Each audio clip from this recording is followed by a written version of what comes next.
She thought she was invisible, just a music teacher in a room full of millionaires. Then the most dangerous man in Miami walked across that ballroom floor and said 4 words that changed everything. "You're leaving with me." Lena Hayes didn't know his name yet, didn't know about the empire built on blood, the enemies circling like sharks, or the father who'd made her a target. She only knew one thing. When Dominic Varela looked at her, the whole world disappeared. And by the time she understood what that meant, it was already too late to run. If you want to see how far this story of power, obsession, and impossible choices can go, stay until the end and drop a comment with your city so I can see how far Lena and Dominic's story reaches across the world. The chandelier above the Fontainebleau ballroom scattered light like broken diamonds across 200 of Miami's wealthiest elite, and Lena Hayes had never felt more out of place in her life. She stood near the edge of the crowd, champagne glass untouched in her hand, watching women in gowns that cost more than her annual salary glide across marble floors. Their laughter was practiced, musical, the kind that came easy when you'd never had to choose between paying rent and buying groceries. Lena smoothed down the simple black dress she'd borrowed from her roommate, trying not to think about how the fabric pulled slightly too tight across her shoulders, or how her shoes, her only pair of heels, pinched her toes with every step. She wasn't supposed to be here. This wasn't her world, but the Harmony Heights Community Center was hemorrhaging money, and if she didn't secure funding tonight, 43 kids would lose the only music program in their neighborhood, the only thing standing between some of them and the streets. So she'd put on the dress, practiced her pitch in the mirror until her throat was raw, and walked into this glittering fortress of wealth with her heart hammering against her ribs. 3 hours later, she'd collected exactly 4 business cards and a lot of polite dismissals. "We'll be in touch. Send us your proposal. Such important work you're doing." Translation: don't hold your breath. Lena set down her champagne, untouched, and calculated how long she had to stay before leaving wouldn't seem rude. The auction had ended. The speeches were over. Most of the serious donors had already migrated toward the private lounges where the real money changed hands, rooms she'd never be invited into. She was about to slip toward the exit when the air in the ballroom changed. It was subtle at first, a shift in the current of conversation, like everyone had taken the same breath at the same moment. Lena felt it before she understood it, a prickling awareness that lifted the hair on the back of her neck. Then she saw him. He stood near the entrance, surrounded by men in dark suits who looked less like guests and more like wolves in expensive clothing. But it wasn't them that made every conversation stutter and die. It wasn't them that pulled every eye in the room like gravity. It was the man in the center, tall, broad-shouldered. His suit was midnight black, perfectly tailored to a frame that suggested violence barely contained beneath silk and wool. Dark hair swept back from a face that could have been carved from marble, all hard angles and brutal elegance. But it was his eyes that stopped her breath. Cold, calculating. The kind of eyes that saw everything and forgave nothing. He moved through the crowd like a king through his court, and the sea of Miami's elite parted without him saying a word. Men who owned skyscrapers stepped aside. Women who'd married into oil fortunes averted their gazes. A city councilman Lena had seen on the news that morning practically tripped over himself getting out of the way. She didn't know his name, but she knew what he was. Power. Pure, undiluted, and absolutely terrifying. "That's Dominic Varela," a voice murmured beside her. Lena turned to find an older woman in emerald silk watching the man with the kind of fascination usually reserved for natural disasters. Her face was tight with poorly concealed fear. "Who?" Lena asked, though part of her didn't want to know. "The Varela family." The woman's voice dropped even lower. "Shipping, real estate, import-export." Each word carried weight, implication. "They've owned half of Miami for 3 generations. The other half is too smart to ask questions." Translation: Mafia. Lena's stomach dropped. She should look away, should disappear into the crowd before those cold eyes found her. But she couldn't move, couldn't breathe, because Dominic Varela had stopped walking, and he was looking directly at her. The distance between them could have been 5 feet or 5 miles. Lena couldn't tell anymore. Sound faded to white noise. The crowd blurred at the edges. There was only him, and the way his gaze locked onto hers with the precision of a predator selecting prey. He didn't smile, didn't nod. He just looked at her like he'd found something he'd been searching for, and the recognition in his eyes made her blood run cold. Then he started walking toward her. Every instinct Lena possessed screamed at her to run. Her hand tightened around her clutch purse. Her muscles tensed, but her feet wouldn't move. Rooted to the marble floor, as Dominic Varela crossed the ballroom with the kind of purpose that suggested nothing, not walls, not crowds, not the laws of physics themselves, would stop him from reaching his destination. The people around her melted away. She was alone when he stopped in front of her, close enough that she had to tilt her head back to meet his eyes. Up close, he was even more devastating and even more dangerous. A faint scar cut through his left eyebrow. His cologne was subtle, expensive, with an undertone of something darker. Smoke and cedar and barely leashed violence. "You don't belong here," he said. His voice was low, rough-edged, with the faintest trace of an accent she couldn't place. Not a question. A statement of fact delivered with absolute certainty. Lena's throat was dry. "Excuse me?" "This world." He gestured vaguely at the ballroom, the champagne, the glittering excess surrounding them. "These people. You're not one of them." She should have been offended, should have bristled at the presumption, the arrogance. Instead, she felt seen in a way that was both thrilling and terrifying. "I'm here for the charity," she managed. "I run a music program. We need—" "I know why you're here, Lena." Her name in his mouth stopped her cold. "How do you—" "You've been pitching donors all night." His eyes never left hers. Harmony Heights Community Center. 43 students. A waiting list of 62 more. Your program is the only thing keeping some of those kids out of the pipeline. The pipeline. The casual brutality of the term, the acknowledgement of exactly what pipeline he meant, sent ice down her spine.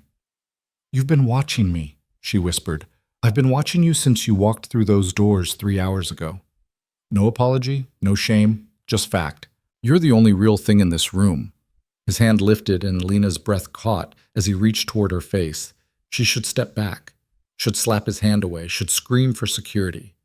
She didn't move. His fingers brushed her cheek so gentle it was almost reverent, tucking a loose strand of hair behind her ear. The touch lasted maybe 2 seconds, but it burned like a brand. "Dance with me," he said. Not a question. A command delivered in a tone that suggested he wasn't accustomed to hearing the word no. "I don't think—" "One dance, Lena." Her name again, like he'd been saying it for years, like it belonged to him. "Then I'll fund your program. Every dollar you need. No strings." Her heart stuttered. "What?" "One dance," he repeated, his hand extended between them, palm up, waiting. "That's all I'm asking." Lena stared at his hand like it was a loaded gun. Because that's what this was, wasn't it? A weapon. An offer designed to look like salvation but wrapped in threat. She didn't know this man. Didn't know what he wanted, what he did, what empire of blood and darkness he ruled from the shadows. But she knew those 43 kids. Knew Marcus, who'd stopped carrying a knife to school after he discovered the saxophone. Knew Destiny, whose voice could shatter glass and had kept her off the corner where her sister worked. Knew all of them, every face, every story, every fragile dream that would die if she walked away from this moment. "Just a dance?" she asked. Something flickered in his eyes. Not quite a smile, but close. "Just a dance." Lena took his hand. The world didn't end. Lightning didn't strike. But the moment her palm touched his, something fundamental shifted in the axis of her universe. His fingers closed around hers, warm, strong, absolutely certain, and he led her onto the dance floor. The orchestra was playing something slow and classical. Lena barely heard it over the thunder of her own heartbeat as Dominic's hand settled at the small of her back, pulling her closer than propriety allowed. She could feel the heat of him through her dress, the solid strength of muscle and bone. "You're shaking," he murmured. "I'm not afraid of you." "I know." His thumb traced a slow circle against her spine. "That's what makes you dangerous." They moved together, swaying to music Lena couldn't quite hear anymore. She was hyper-aware of everything, the pressure of his hand, the way he guided her effortlessly through the steps, the fact that every person in the ballroom was watching them with expressions ranging from shock to horror to poorly concealed envy. "Why me?" she asked quietly. Why not you? That's not an answer. No, he agreed. It's not. His eyes held hers, and Lena saw something in their depths that made her breath catch. Hunger. Not the simple kind. Not just desire, though that was there too, banked and burning. This was something deeper, more primal. The look of a man who'd spent his whole life taking what he wanted and had just found something he couldn't buy, couldn't threaten, couldn't own. Something he wanted anyway. What do you want from me? Lena whispered. The question hung between them, heavy with implications neither of them could voice in a room full of witnesses. Dominic's hand tightened fractionally against her back. Everything, he said simply. Before Lena could process that, before she could decide if it was a promise or a threat, he spun her out and pulled her back in, closer than before. Close enough that her chest pressed against his, close enough that she could feel his heart beating steady and sure beneath his ribs. You're insane, she breathed. Probably. His lips were close to her ear now, his voice dropping to something private, intimate, meant only for her. But you're still here. He was right. She should have pulled away, should have thanked him politely and walked straight out those doors. Instead, she let him hold her, let him move her across the floor like she belonged to him. The song ended. The orchestra transitioned seamlessly into something new, but Dominic stopped moving. His hand remained at her back, keeping her anchored against him even as couples swirled around them. Come with me, he said. Lena's throat tightened. Where? Does it matter? Yes. For the first time since he'd approached her, something like amusement flickered across his face. Honest, I like that. His hand lifted to her face again, fingers tracing the line of her jaw with devastating gentleness. I want to talk. Somewhere private. Just talk, Lena. Nothing you don't want. Every cell in her body screamed that this was a mistake, that private conversations with men like Dominic Varela led to consequences that couldn't be undone, that she was standing on the edge of a cliff she couldn't see the bottom of. But he'd said her name 3 times now, each one sounding more like a prayer, and she was so tired of being invisible. Okay, she heard herself say. Just talk. The smile he gave her should have been illegal. It transformed his entire face, softening the brutal angles into something almost beautiful, almost human. He laced his fingers through hers and led her off the dance floor. They moved through the crowd, and Lena felt the weight of 100 stares following them. The woman in emerald silk looked like she was watching a lamb walk into a slaughterhouse. A silver-haired man in a tuxedo crossed himself as they passed. Dominic seemed oblivious to it all. Or maybe he just didn't care. They left the ballroom through a side door that led into a quiet corridor lined with marble columns and expensive artwork. Dominic's security detail materialized from nowhere, falling into formation around them. 3 men in dark suits with cold eyes, and the kind of stillness that came from professional violence. Where are we going? Lena asked, her voice echoing in the empty hallway. Somewhere we can actually hear each other think. They took an elevator to the roof. When the doors opened, Lena stepped out into warm Miami night air and froze. A helicopter sat in the center of the rooftop helipad, rotors already spinning in a slow, lazy circle. The pilot was visible through the cockpit window, running through pre-flight checks. Lena's hand slipped from Dominic's. No, she said, taking a step back. No, you said we were going to talk. We are. Dominic turned to face her, completely calm. Just not here. Too many ears. You want me to get in a helicopter, with you, a man I met 20 minutes ago? Yes. The simplicity of it was almost funny. Almost. You're out of your mind. You're not the first person to think so. He took a step toward her, and Lena matched it with one backward. His eyes tracked the movement. I'm not going to hurt you, Lena. Forgive me if I don't find that particularly reassuring coming from... She stopped herself. From what? His voice was soft, dangerous. Say it. From someone who clearly has more security than the president. Smart deflection. Another step forward. But we both know what you were going to say. Lena's back hit the elevator door. There was nowhere left to retreat. Dominic stopped just outside her personal space, close enough to touch, but not touching, giving her room to breathe even as he cut off every exit. I could make you get on that helicopter, he said quietly. Do you know that? I could have my men pick you up and put you in that seat, and there wouldn't be a single person in this building who would stop me. Do you understand what that means? Lena's pulse hammered in her throat. You're threatening me. I'm being honest with you. His hand lifted, and this time she did flinch. He noticed, and something dark passed through his eyes before his fingers settled gently against her cheek. I could take you, but I won't, because I don't want fear, Lena. I want you to choose. This isn't a choice. This is coercion. Is it? His thumb brushed her lower lip, and heat bloomed low in her stomach despite every warning signal firing in her brain. Because you can walk back into that elevator right now, go back to the gala, get your business cards and your polite rejections, and take the bus home to your apartment in Coral Gables. I won't stop you. But you'll never know, he finished for her. His eyes held hers, intense and unwavering. You'll spend the rest of your life wondering what would have happened if you'd been brave enough to say yes, wondering what I wanted to tell you, wondering what this could have been. He was right, and Lena hated him for it, because she would wonder, would lie awake replaying this moment, this choice, imagining all the roads not taken. One conversation, she said, voice shaking. Then you bring me back. One conversation. He stepped back, hand extending toward the helicopter. I promise. The promise of a criminal meant nothing. Lena knew that. But she took his hand anyway.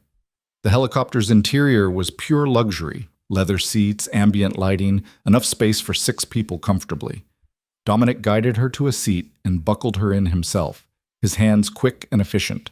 Then he sat beside her, close enough that their shoulders touched. The pilot's voice crackled through the headset Dominic handed her. We're clear for takeoff, sir. Go, Dominic said. The helicopter lifted smoothly into the night sky, and Lena watched Miami spread out beneath them in a glittering sprawl of light and shadow. The ocean was black glass reflecting the moon.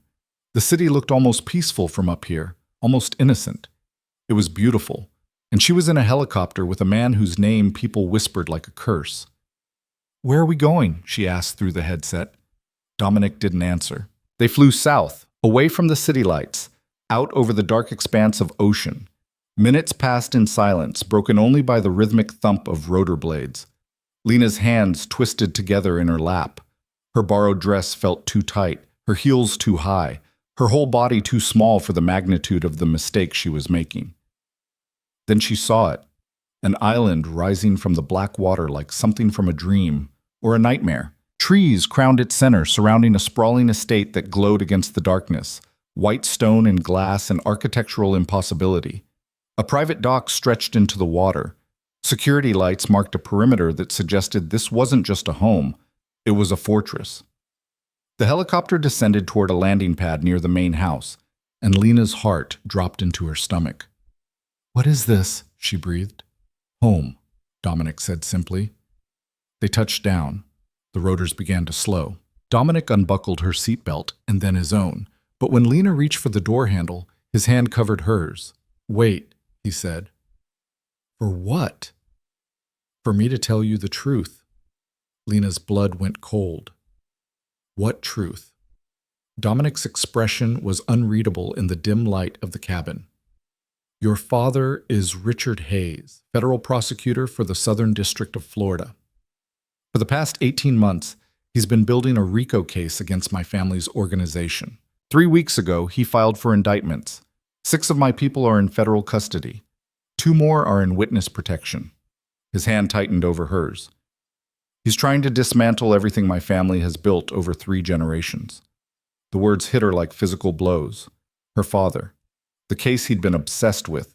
The late nights, the security detail, the way he'd insisted she change her last name on all her professional materials, use her mother's maiden name, Hayes instead of Shaw, for safety. Oh God. You knew, she whispered. This whole time, the ballroom, the dance, the funding. Her voice cracked. You knew who I was. Yes. And you brought me here anyway. Yes. Lena yanked her hand from his and reached for the door. It didn't budge. Locked. She tried the other side. Same result. Panic clawed up her throat as she spun to face Dominic, who watched her with that same unreadable expression. Let me out, she said. Lena, let me out right now or I swear to God. Your leverage. He cut her off, voice hard. Your father has something I need. Now I have something he needs. That's how this works. The helicopter cabin suddenly felt too small, too airless. Lena's chest heaved as she fought against the seatbelt she'd forgotten was still fastened. You're going to trade me, like property. I'm going to keep you safe while negotiations happen.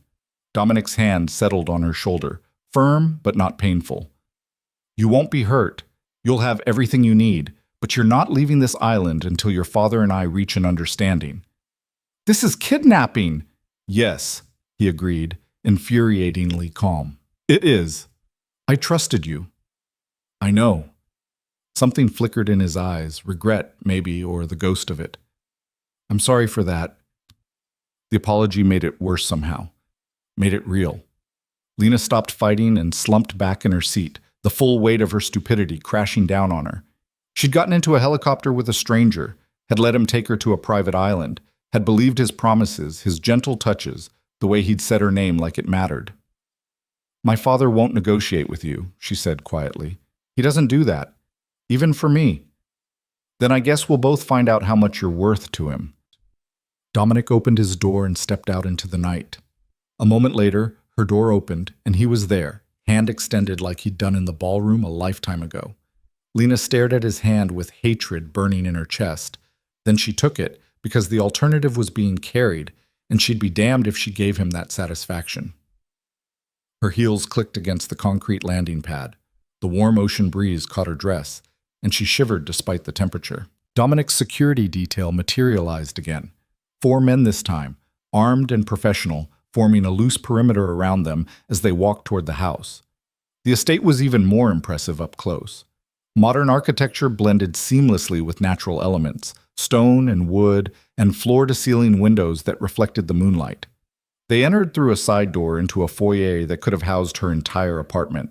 This way, Dominic said, guiding her up a curved staircase. He led her down a long hallway to a bedroom that was bigger than any space she'd ever lived in. King bed with silk sheets, private balcony overlooking the ocean, bathroom with a tub that could fit 3 people, a gilded cage. You'll stay here, Dominic said. Clothes in the closet, toiletries in the bathroom. Kitchen is downstairs. Help yourself to anything. The house is secure, so don't bother trying to leave. Lena turned to face him, arms crossed over her chest. How long? As long as it takes. That's not an answer. It's the only one I have. He moved toward the door, then paused. For what it's worth, Lena, I meant what I said in the ballroom.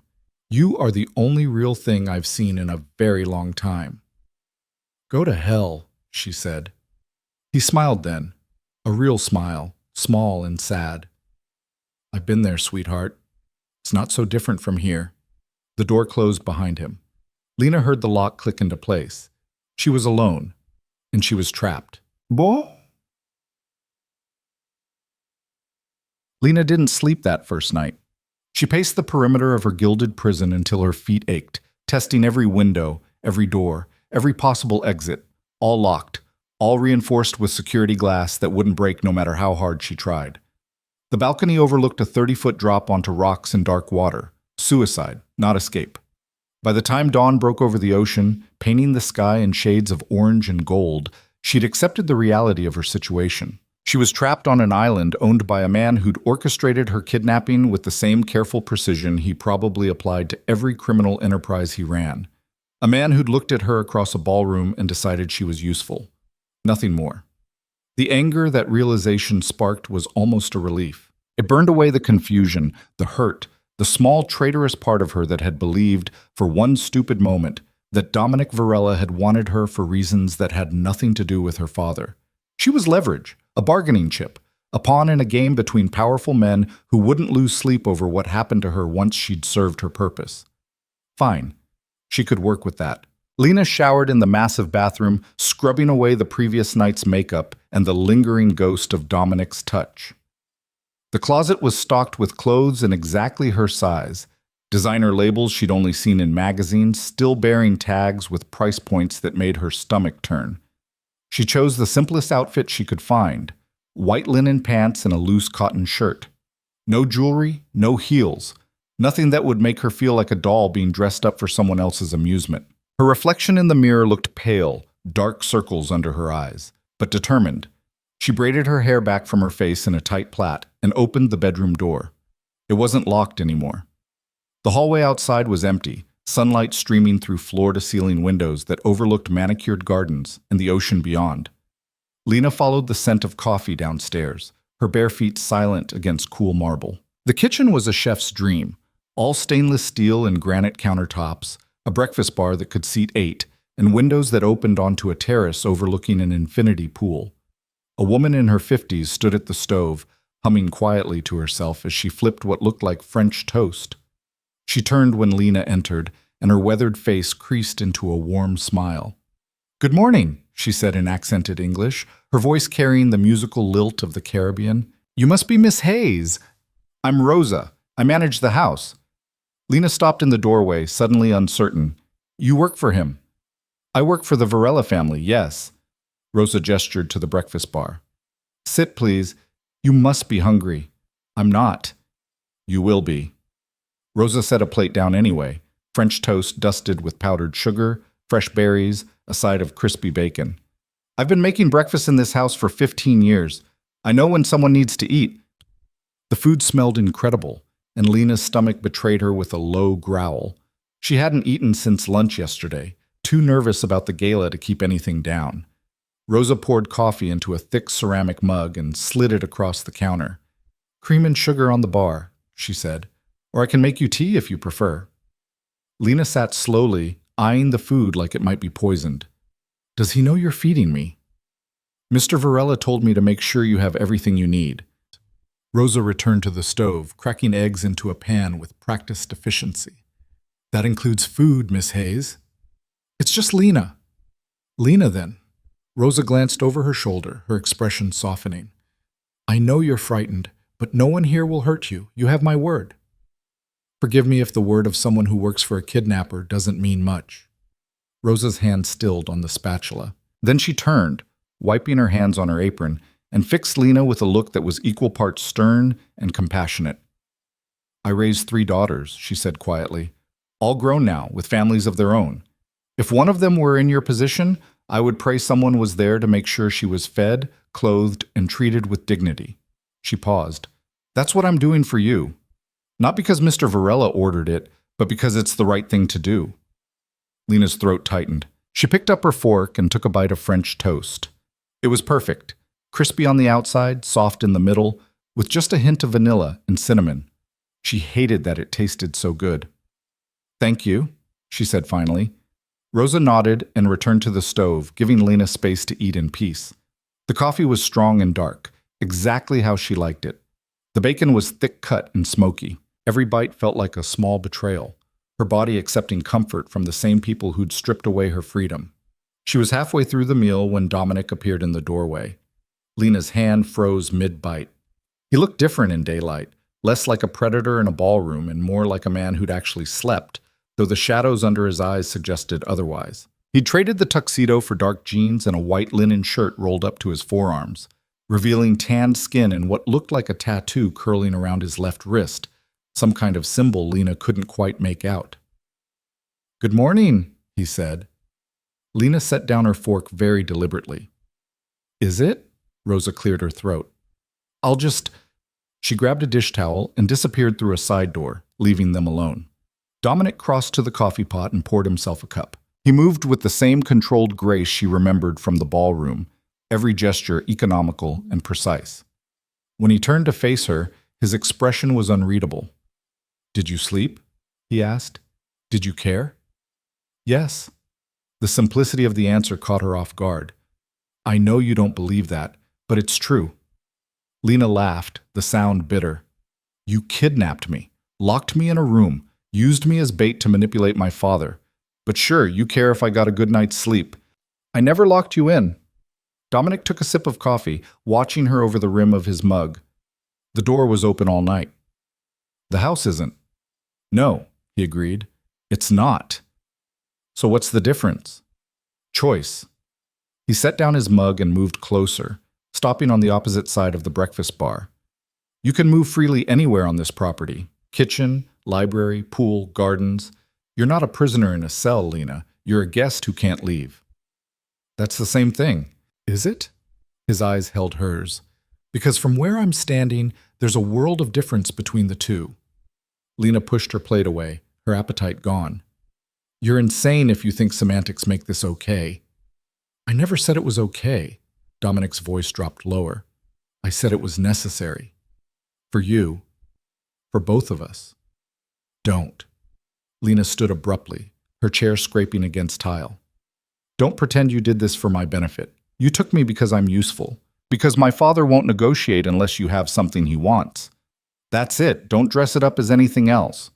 Dominic's jaw tightened. You're right. That's why I took you. He paused. But that's not why you're still here. What's that supposed to mean? It means I could have sent you back this morning with a list of demands. Could have made my point and returned you to your life. His eyes darkened. But I didn't. The implication hung between them, heavy and dangerous. Lena's pulse kicked up despite her anger. Why not? Because you asked me a question last night, in the ballroom. Dominic moved around the breakfast bar, closing the distance between them with slow, deliberate steps. You asked what I wanted from you. Lena's back hit the counter. You said everything. I meant it. He stopped just outside her personal space, close enough that she could see the flecks of gold in his dark eyes. I've spent my entire life taking what I want, Lena. Building empires, eliminating threats, controlling everything and everyone in my sphere of influence. His hand lifted and she flinched before his fingers settled gently against her cheek. But you're the first thing I've wanted that I can't just take. You already took me, she whispered. I'm here. Your body is here, not your choice. His thumb traced the curve of her jaw. I want you to choose me, Lena, not because you're afraid, not because I'm forcing you. I want you to look at me and decide that whatever this is between us is worth exploring. There's nothing between us. You made sure of that when you kidnapped me. Did I? His voice was barely above a murmur now, intimate and dark. Because the way you're looking at me right now suggests otherwise. Lena's breath caught. She wanted to deny it, to tell him he was wrong, that the heat pooling low in her stomach was anger and nothing else. But his eyes saw too much, read her too clearly. I hate you, she said instead. I know. His hand dropped from her face. But you don't fear me. That's what makes you dangerous. He stepped back, giving her space to breathe, and Lena's legs nearly buckled from the sudden absence of his presence. She gripped the counter behind her for support. Your father called this morning, Dominic said, his tone shifting back to business like they hadn't just been standing close enough to kiss. Threatened federal charges, international warrants, a task force, the usual. Lena's stomach dropped. What did you tell him? That you're safe, fed, unharmed. Dominic picked up his coffee mug. That he has 48 hours to drop the RICO case and release my people, or this becomes a very different conversation. He won't do it. He will. Eventually. Dominic's certainty was absolute, because no matter how much he wants to see my family brought down, he wants his daughter back more. You don't know him. I know men like him. Dominic's expression hardened.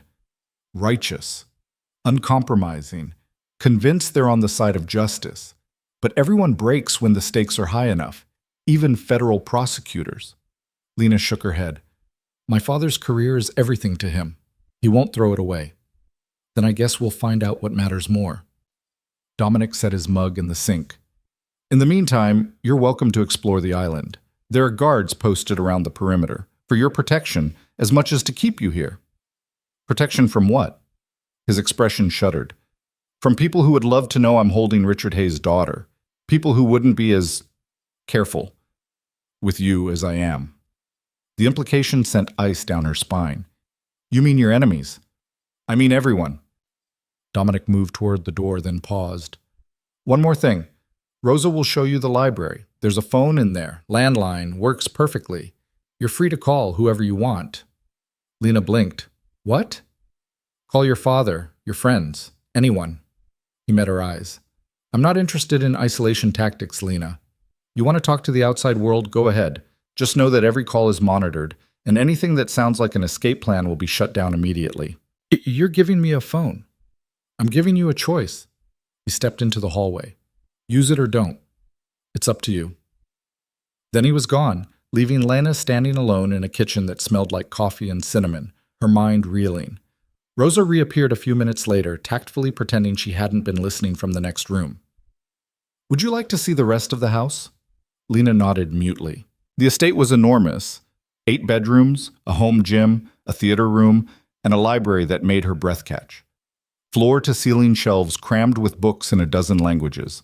Leather armchairs positioned near windows overlooking the ocean. And there, on an antique desk in the corner, sat a cream-colored telephone that looked like it had been waiting for her. I'll leave you to explore, Rosa said gently. If you need anything, just call. The intercom system connects to the kitchen. Lena waited until she was alone, then crossed to the phone and picked up the receiver.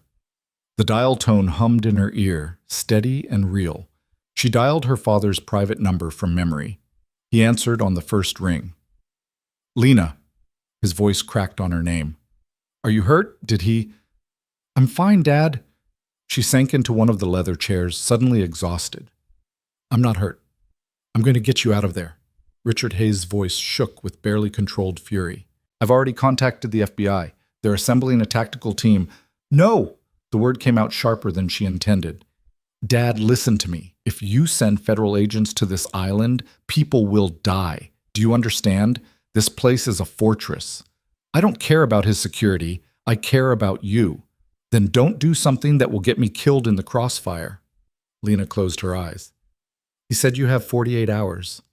Is that true? Silence on the other end. Then, I can't drop this case, Lena. Do you understand what's at stake? The Varela organization is responsible for trafficking, extortion, money laundering. I know what they do. Then you know I can't negotiate with terrorists. I'm not asking you to negotiate. I'm asking you not to start a war you can't win. Her voice softened. Please, Dad, just give me time to figure this out. Time for what? Good question. Lena stared out the window at the endless stretch of ocean. I don't know yet, but storming this place with tactical teams isn't the answer. He's gotten to you already. Her father's voice turned cold. This is what they do, Lena. They make you think they're reasonable, that there's some kind of middle ground. There isn't. Dominic Varela is a monster, and the longer you're there... I have to go, Lena interrupted. I'll call again soon. Lena, wait. She hung up. Her hands were shaking. She set the phone down carefully and pressed her palms against her eyes, fighting back the tears that threatened to spill. Her father was right. She knew he was right. Dominic Varela was a criminal, a kidnapper, probably a killer. Everything he touched was stained with blood and corruption. So why did part of her, a small traitorous part she couldn't silence, want to believe he was telling the truth when he said he wouldn't hurt her? Lena spent the rest of the day exploring the island, mapping every path and trail with the grim determination of someone planning an escape. The property was massive, maybe 20 acres of carefully landscaped gardens, natural forest, and rocky shoreline. Guards were posted at regular intervals, professional and armed, watching her with the detached interest of men doing a job. She found the dock where the helicopter had landed, found a boathouse with 3 vessels inside, all locked and alarmed, found exactly 0 ways off this island that didn't involve swimming through shark-infested waters or overpowering trained security. By sunset, she was exhausted and no closer to freedom than she'd been that morning. Rosa had left dinner in the kitchen, grilled fish, roasted vegetables, rice seasoned with herbs Lena couldn't identify. She ate alone at the breakfast bar, watching the sky turn from orange to purple to black through the windows. She was rinsing her plate when Dominic appeared in the doorway. You've been walking all day, he observed. Lena didn't turn around. Exploring my cage. Find anything interesting? 3 security cameras per acre, armed guards every 100 feet, boats that require biometric access. She set the plate in the dish rack. You're very thorough. I have to be. He moved into the kitchen, maintaining distance between them. Did you call your father? You already know I did. You said every call is monitored. I know you placed the call. I don't know what you said. Lena turned to face him, leaning against the counter. I told him not to send federal agents to rescue me, that it would end badly for everyone. Something flickered in Dominic's eyes. You protected me. I protected myself. A raid means gunfire. Gunfire means people die. I'd rather not be one of them. Smart. He pulled out one of the bar stools and sat, the movement casual. Your father didn't take it well. Would you? If someone took your daughter? I don't have children. Hypothetically. Dominic considered this. If someone took someone I cared about, I would burn the world down to get them back. Laws, consequences, collateral damage, none of it would matter. His eyes met hers. So no, I don't blame your father for wanting to tear me apart. Just for the record, Lena said quietly, I don't care about you. Not even a little. So if you're waiting for some kind of Stockholm syndrome to kick in, you're going to be disappointed. Noted? His lips quirked. But you're still talking to me. Because I'm bored and angry, and you're the only person on this island who isn't being paid to be nice to me. Rosa likes you. Rosa pities me. There's a difference. Dominic stood and crossed to the window, hands in his pockets, staring out at the dark ocean. For a long moment he was silent. Then, I was 12 when I killed my first man. Lena's breath caught. His name was Victor Cruz. He worked for my father, enforcer, collector, the kind of man who enjoyed his job a little too much. Dominic's voice was flat, emotionless. He came to our house one night, drunk, angry about some perceived slight. My father wasn't home. My mother was.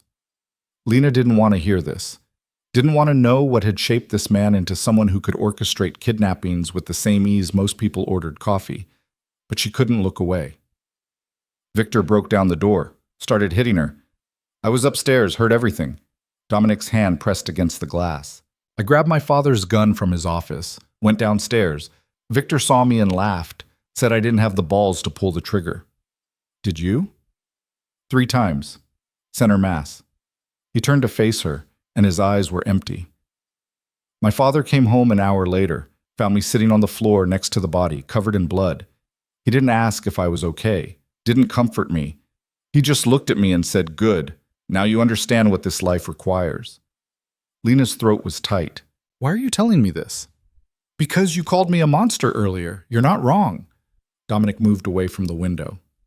I've done things that would keep you awake at night, hurt people, destroyed lives, built an empire on blood and fear. That's who I am, Lena. That's what I come from. Then let me go. The words came out as a plea. If you're trying to be better, start here. Let me go home. I can't. You mean you won't? Same thing. He stopped in front of her, close enough that she could see the scar through his eyebrow, the faint lines around his eyes. 46 hours left. If your father doesn't drop the case, I'll have to make the stakes higher. Hurt someone he cares about. Destroy something that matters to him. And I will do it, Lena, because that's what this world requires. You don't have to. She searched his face for any sign of the man who danced with her in the ballroom. You could choose differently. Could I? His hand lifted, fingers settling against her neck, thumb resting over her pulse. Because, from where I'm standing, the only choice I've made in the last 24 hours that wasn't calculated, strategic, or necessary was keeping you here longer than I needed to. Lena's heart hammered against her ribs. What are you saying? I'm saying you're right. I could have sent you back this morning with my demands. Could have made my point without keeping you here. His thumb stroked her pulse point. But I wanted more time. Wanted to see if the woman who looked at me in that ballroom like I was worth something more than fear was real, or just my imagination. I don't look at you like that. Liar. His voice dropped to a whisper. You're doing it right now. He was right, and Lena hated herself for it. Hated that her body betrayed her, leaning into his touch instead of pulling away. Hated that some broken part of her responded to the darkness in him, recognized it as something familiar and dangerous and magnetic. This is insane, she breathed. I know. His forehead nearly touched hers. Tell me to stop. Stop. Mean it. Lena's hands came up, intending to push him away. Instead, her fingers curled into his shirt, holding him there. I hate you. I know. His lips brushed her temple. But you don't fear me. I should. Yes. His mouth found hers, The kiss was nothing like she'd imagined. Not forceful or demanding, but slow, deliberate. Like he was memorizing the taste of her, the shape of her mouth, the small sound she made when his tongue swept against hers. Lena's grip tightened on his shirt, pulling him closer, even as her mind screamed that this was wrong, dangerous, the worst decision she could possibly make. Dominic's hands framed her face, holding her like she was something precious, something worth protecting. When he finally pulled back, they were both breathing hard. "That was a mistake," Lena whispered. "Probably." His thumb traced her swollen lower lip. "Are you going to stop me if I do it again?" She should slap him, push him away, remind herself that he was her captor, and this was just another form of control. But when he leaned in again, she met him halfway. This time the kiss was different, hungrier, less careful. Dominic's hand slid into her hair, destroying her careful braid, and Lena's arms wound around his neck. She could feel the rapid beat of his heart against her chest, could taste coffee and something darker on his tongue. When they broke apart again, his eyes were nearly black. "Go to bed, Lena," he said roughly, "while I'm still capable of letting you." "What if I don't want to?" "Then we're both in trouble." He forced himself to step back, putting space between them. 46 hours. After that, everything changes. Changes how? "I don't know yet." He moved toward the door. "But I'm starting to think your father isn't the only one with something to lose here." Then he was gone, leaving Lena alone in the kitchen with the taste of him still on her lips and the terrible knowledge that she'd just crossed a line she could never uncross. She touched her mouth, feeling where he'd kissed her, and tried to remember why she was supposed to hate him. It was getting harder by the hour. Lena woke to the sound of gunfire. She bolted upright in bed, heart slamming against her ribs, the echo of shots still ringing in her ears. For one disoriented moment, she thought she'd dreamed it. Another nightmare about the ballroom, the helicopter, Dominic's hands in her hair. Then she heard shouting, men's voices, harsh and urgent, somewhere outside. More gunfire, sharp cracks that split the pre-dawn quiet like thunder. Lena threw off the silk sheets and ran to the balcony, pressing herself against the glass door as she peered into the darkness. The security lights had been cut. The island was dark except for muzzle flashes near the dock, brief bursts of orange that illuminated figures moving through the shadows. She counted at least 6, maybe more, all armed and advancing toward the house with military precision. This wasn't a rescue. Her door slammed open. Lena spun, a scream caught in her throat, but it was Dominic. He was dressed all in black, a gun in his hand, his face hard as stone in the dim light from the hallway. "Get dressed," he ordered. "Now, we have 2 minutes." "What's happening?" "Rivals. They found out you're here." He crossed to the closet and yanked it open, grabbing dark jeans and a shirt. "They're not here to rescue you, Lena. They're here to take you from me and use you themselves. So unless you want to find out what that looks like, get dressed." The cold certainty in his voice broke through her shock. Lena grabbed the clothes and changed with shaking hands, not caring that he was watching. Jeans, shirt, the sneakers Rosa had left in the closet. Her fingers fumbled with the laces. "Who are they?" she demanded. "The Kozlov organization, Russian syndicate out of Brighton Beach." Dominic checked his weapon with practiced efficiency. "They've been trying to move into my territory for months. Taking you would accomplish 2 things. Hurt me and gain leverage over your father. So this is your fault." "Yes." No denial, no excuses. "Which is why I'm getting you out of here." Another explosion of gunfire, closer this time. Lena heard glass shatter somewhere downstairs. Dominic grabbed her hand and pulled her toward the door. "Stay behind me. Don't run unless I tell you to. And if I go down—" He pressed something into her palm. A key. "Boathouse, 3rd slip. Security override is 7429. You run and you don't look back. Understood?" Lena stared at the key. "You're giving me an escape route." "I'm giving you a chance." His eyes met hers, hard and unflinching. "Take it if you have to." They moved into the hallway at a run. The house that had seemed so peaceful yesterday was now a war zone. Shouting, gunfire, the acrid smell of smoke drifting up from the lower levels. Dominic kept her close, weapon raised, moving with the kind of controlled aggression that spoke to years of training. They made it to the stairs when the first attacker appeared. He came around the corner at the bottom of the staircase, tall, broad, with a shaved head and cold eyes. He saw them and raised his weapon. Dominic fired first. The shot was deafening in the enclosed space. The man went down hard, blood spreading across marble in a dark pool. Lena's ears rang, her vision tunneling, but Dominic was already moving, dragging her down the stairs and over the body like it was just another obstacle. "Don't look," he commanded. "Eyes on me." But she'd already seen. The man's eyes were still open, staring at nothing, a neat hole in his chest that shouldn't have been able to end a life so quickly. Lena's stomach heaved. "Lena!" Dominic's hand cupped her face, forcing her to focus on him. "Stay with me. You fall apart later. Right now, you run. Can you do that?" She nodded mutely. "Good girl." He released her, and they kept moving. The lower level was chaos. 2 more bodies. Dominic's security, she realized with a sick jolt, sprawled near the shattered windows. The sliding glass doors to the terrace had been blown open, and through them Lena could see more figures advancing across the lawn. Dominic pulled her toward the kitchen, but before they reached it, 3 men burst through the opposite door. Everything happened too fast. Dominic shoved Lena behind him and opened fire.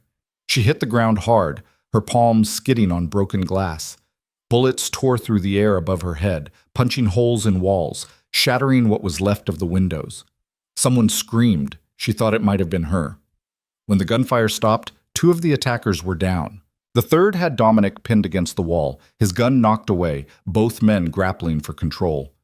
Lena saw the knife in the attacker's hand a split second before it plunged toward Dominic's chest. She didn't think, didn't plan, just grabbed a shard of broken glass and drove it into the man's neck. Blood sprayed hot across her hands, her face. The man made a horrible gurgling sound and collapsed, and suddenly Dominic was there, pulling her away, checking her for injuries with hands that shook despite their steadiness moments before. "Are you hurt?" he demanded. "Lena, look at me. Are you hurt?" "I killed him." Her voice sounded distant, like it belonged to someone else. I killed." "You saved my life." Dominic's hands framed her face, forcing her to meet his eyes. "Do you hear me? You saved my life. And right now we need to keep moving or we're both dead." He grabbed his weapon and they ran. The path to the boathouse cut through the gardens, now littered with shell casings and the bodies of men who'd been guarding the perimeter. Lena tried not to look, tried not to think about how many people had died in the last 5 minutes, how much blood was on her hands, literally and metaphorically. They were 50 feet from the boathouse when the explosion hit. The force threw them both forward. Lena hit the ground hard, her head cracking against something solid, stars bursting behind her eyes. Her ears rang with a high-pitched whine that drowned out everything else. She tasted blood. Hands grabbed her, rough, not Dominic's. Lena fought, kicking and clawing, but her head was spinning, and whoever had her was strong.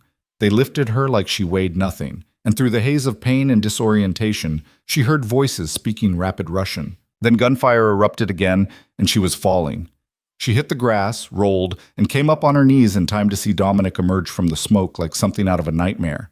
His shirt was torn, blood streaking one side of his face, but his eyes were clear and absolutely murderous. He killed the first man before they could react.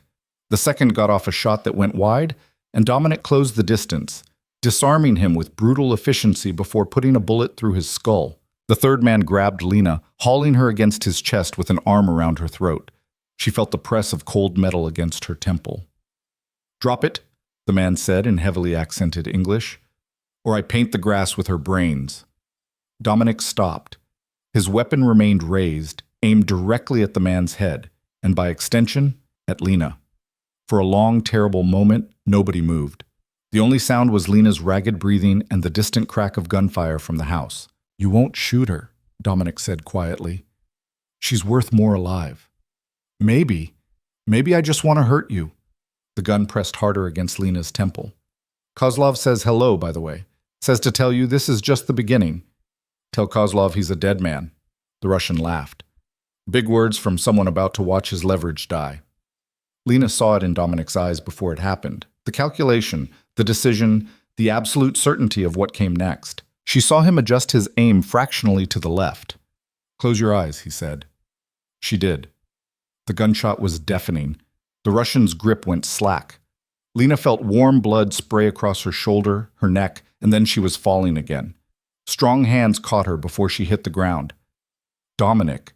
He pulled her against his chest, one hand cradling the back of her head while the other still held his weapon, scanning for more threats.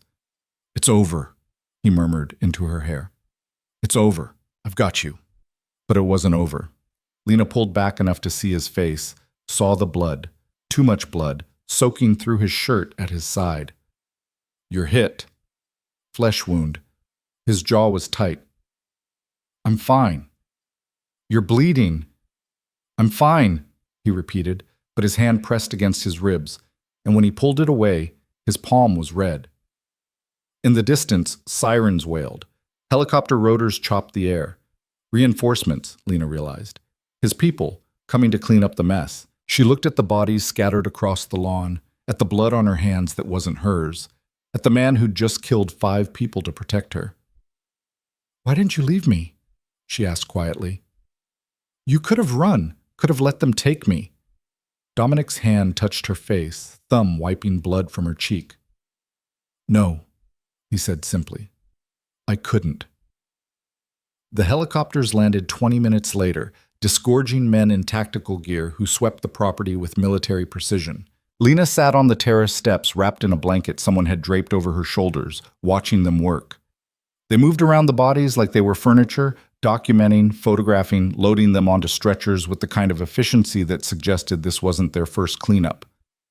A medic had forced Dominic to sit while he patched the gunshot wound, through and through, the man said. Like that made it better. Dominic had refused painkillers, refused anything that might dull his awareness, and submitted to the treatment with gritted teeth and white knuckles.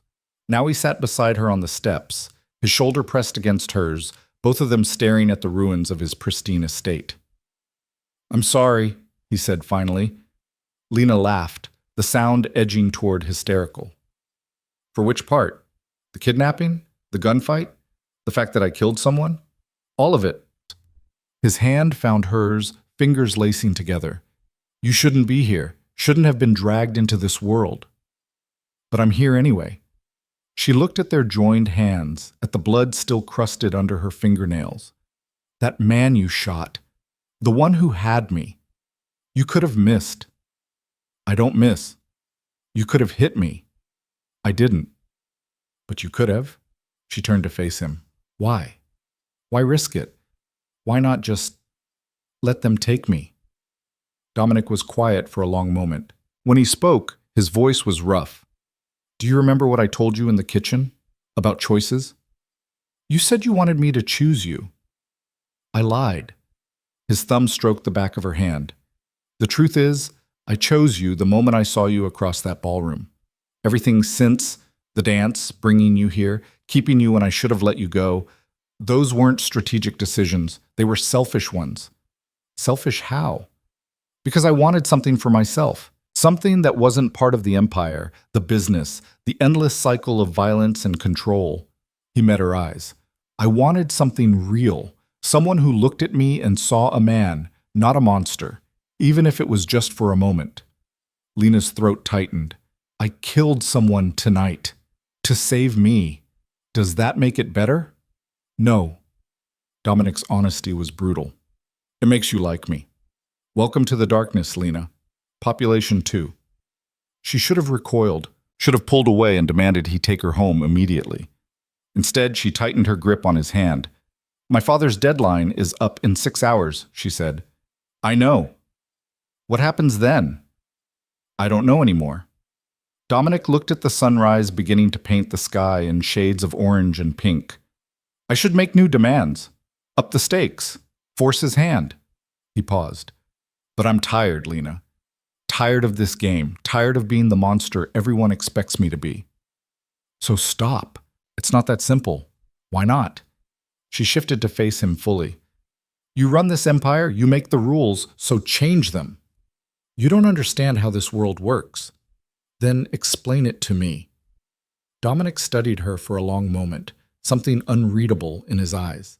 Then he stood, pulling her up with him. "Come with me." He led her through the damaged house to his office, a room she hadn't seen before, all dark wood and leather, with floor-to-ceiling windows overlooking the ocean. A massive desk dominated the space, its surface covered in papers, files, and what looked like surveillance photographs. Dominic gathered several files and spread them across the desk.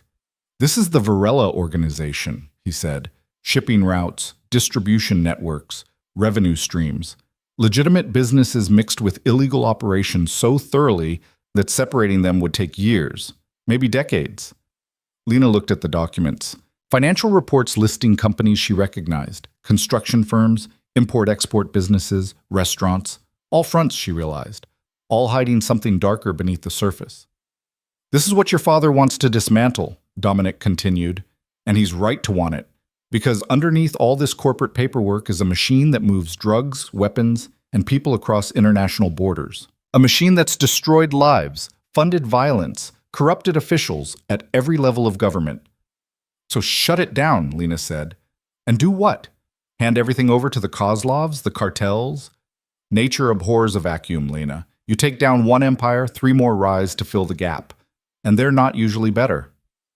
"That's a justification, not a reason." Dominic's jaw tightened. "You're right. It is." He pulled out another file, this one thinner. "This is the Varela Foundation. Legal. Transparent. We fund schools, medical clinics, community centers, in neighborhoods most people have written off. Last year alone, we kept 4,000 kids off the streets. With blood money. Does that matter to the kid who got a scholarship instead of a bullet?" Dominic's voice hardened. "I'm not asking you to approve. I'm asking you to understand. This world isn't black and white, Lena. It's all gray. And the question isn't whether my hands are clean. They're not. They never will be. The question is whether the damage I do is worth the good that comes from it." Lena stared at the files, at the impossible complexity of trying to separate right from wrong when they were woven together so tightly. "What do you want from me?" "I want you to help me find another way." He moved around the desk, stopping in front of her. "I want you to show me how to be the man you saw in that ballroom, the one who wasn't a monster, the one who was worth something more than fear. I can't fix you." "I'm not asking you to fix me. I'm asking you to stay." His hand settled on her shoulders. "Stay and help me build something different, something that doesn't require blood to maintain." "That's insane." "Probably." A ghost of a smile touched his lips. "But you're still listening." He was right. She was still listening, still standing here when she should be demanding her freedom, still feeling the ghost of his kiss from the night before, still remembering how he'd thrown himself between her and bullets without hesitation. "If I stay," she said slowly, "it's not as your prisoner, not as leverage, as whatever you want to be." Dominic's hands slid down her arms. "Partner, conscience, the woman who tells me when I'm being an ass. I don't care what you call it, Lena. I just need you to choose it." "In my father's case?" "I'll call him. Tell him you're safe and being released. He can have his investigation, his indictments, his day in court." Dominic's expression hardened. "But I'm done with the old ways. No more retaliation, no more violence. We're going to fight this in courtrooms, not in the streets." "He won't believe you." "Then you'll have to convince him." His forehead nearly touched hers. "Because I meant what I said yesterday. You're the first thing I've wanted that I can't take by force, and I'm choosing to try something I've never done before. I'm choosing to earn you." Lena's hands came up to rest against his chest, feeling his heart thunder beneath her palms. "This is crazy. You know that, right? This whole thing is absolutely insane." "I know." His lips brushed her temple. "Tell me to take you home and I will. Right now. No conditions, no demands. You walk away and I'll let you go." "Would you really?" "I don't know." The honesty in his voice cut like glass. "I'd like to think I would, but I've never been tested like this before. Never wanted something this badly." Lena closed her eyes, thinking about the last 48 hours. The terror, the violence, the impossible connection that had grown between them despite every reason it shouldn't. She thought about the man who'd killed to protect her, who'd given her an escape route even while fighting for his life, who looked at her like she was the only real thing in his world. She thought about 43 kids who needed a music program, about communities that needed resources, about an empire that could be turned towards something better if someone was brave enough or crazy enough to try. "I'll stay," she heard herself say, "but on my terms." Dominic pulled back to look at her. Name them. First, you call my father, right now. You tell him I'm safe and choosing to stay, that I'm not a hostage anymore. Done. Second, the foundation. I want complete transparency. Every dollar accounted for. No blood money mixed in with legitimate funding. Agreed. Third, she took a breath. You start the process of legitimizing the business. I don't care if it takes years. I don't care how hard it is. You start or I walk. Dominic was quiet for a long moment. Then he nodded. Okay. Just like that? Just like that? His hand cupped her face. Anything else? Yeah. Lena met his eyes. You kiss me again. Right now. So I know this is real and not just shock or fear or some kind of trauma response. The smile he gave her was devastating, real and warm and completely human. I can do that. His mouth found hers, and this time there was no hesitation, no question of whether it was right or wrong. Just heat and need and the terrible knowledge that they'd both crossed into territory they couldn't map. Lena's arms wound around his neck, pulling him closer, and Dominic lifted her onto the desk, scattering papers and files that represented an empire built on darkness. When they finally broke apart, both breathing hard, Lena rested her forehead against his. This is going to be a disaster, she whispered. Probably. His hand settled at her waist. But it's our disaster. The phone on the desk rang, shrill and insistent. Dominic grabbed it without looking away from her. What? He barked. A pause. Then his expression shifted, hardening into something cold and dangerous. When? Another pause. How many? His jaw clenched. Get everyone to the safe house, lock it down. Nobody in or out until I give the word. He slammed the phone down. What is it? Lena asked, fear creeping back into her voice. The Kozlovs didn't just hit the island. Dominic's eyes were bleak. They hit 3 of my warehouses in Miami, killed 17 people, and they left a message. What message? That this was just the opening move. He pulled her off the desk, his hands gentle despite the violence in his voice. They're coming for everything I have, Lena. Every asset, every business, every person under my protection. And they're not going to stop until one of us is dead. Lena's stomach dropped. Because of me. Because you took me. No. Dominic's hands framed her face, forcing her to look at him. Because I chose to protect you instead of maintaining the balance. Because I showed weakness by caring about something more than power. His thumb brushed her cheek. And I'd do it again. Every single time. People are dying. People were always dying. That's what this world is. His eyes were hard. The question is whether we let them win by becoming monsters ourselves, or whether we find another way. What other way? They're killing your people. Then we stop them. Dominic released her and moved to the window, staring out at the ocean with his hands clenched into fists. But not with more violence, not with retaliation. We do this smart, legal. We use your father's investigation, turn evidence, cooperate with federal prosecutors.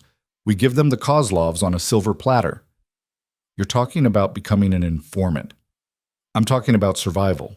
He turned to face her. And about keeping you safe. Because the moment they figure out you matter to me, really matter, they'll come for you again. And next time I might not be able to stop them. The weight of that reality settled over Lena like a shroud. This wasn't a fairy tale. There was no happy ending where she convinced the criminal to go straight and everything worked out. This was real life, with real consequences, and people were dying because she'd chosen to stay. Maybe I should go, she said quietly. Maybe if they think you don't care about me anymore. They'll kill you to make a point. Dominic crossed back to her in 3 long strides. You don't understand how this works. The moment you became mine, the moment I chose to protect you over maintaining the balance, you became a target. Walking away doesn't change that. It just makes you easier to hit. So what do? We fight. His hand settled on her shoulders. We use every weapon we have, legal, financial, political. We turn this empire into something legitimate before they can tear it down. And we do it together. That's going to take years. I know. People are going to die in the meantime. I know that too. His voice was heavy with the weight of that knowledge. But the alternative is worse. The alternative is surrender, and that means everyone under my protection, every kid in one of our programs, every family depending on our businesses for survival, they all become collateral damage in a war between syndicates. Lena closed her eyes, trying to process the impossible choice in front of her. Stay and help build something better while people died. Leave and watch everything collapse while becoming a target herself. There were no good options, only different shades of terrible. I need to call my father, she said finally. He needs to know what's happening. Dominic handed her the phone. Richard Hayes answered on the second ring, and the relief in his voice when he heard her was almost painful. Lena, thank goodness, are you— I'm fine, Dad. She cut him off. I'm safe, and I'm choosing to stay. Silence. Then, what did you just say? I'm staying with Dominic to help him— She paused, searching for words. To help him do better, to change things. He's gotten to you. Her father's voice shook with fury and fear. Stockholm Syndrome, Lena. That's what this is. You need to— Dad, listen to me. Really listen. Lena took a breath. The Kozlov organization just attacked Dominic's properties. 17 people dead. And they're not stopping. They're going after everyone and everything connected to him, which means they're coming after me whether I leave or not. Then we'll put you in protective custody. For how long? A year? 2? The rest of my life? She looked at Dominic, who watched her with dark, unreadable eyes. Or I stay here, where I'm already protected, and I help turn this empire into something that doesn't require blood to maintain, something you can work with instead of against. You can't possibly believe— I believe he tried to protect me, Lena interrupted, took bullets meant for me, gave me an escape route even while fighting for his life. And I believe he's willing to cooperate with your investigation if it means stopping the Kozlovs and keeping people safe. Another long silence. Then her father's voice, cold and hard. Put him on. Lena handed the phone to Dominic. Mr. Hayes, he said calmly, if you hurt my daughter— Richard's voice was barely controlled rage. I won't. Dominic's eyes never left Lena's face. I give you my word. Your word means nothing to me. Then believe the evidence. Dominic's tone shifted, becoming businesslike. I'm prepared to cooperate fully with your RICO investigation. Financial records, shipping manifests, communications, everything you need to prosecute the Varela organization and its competitors.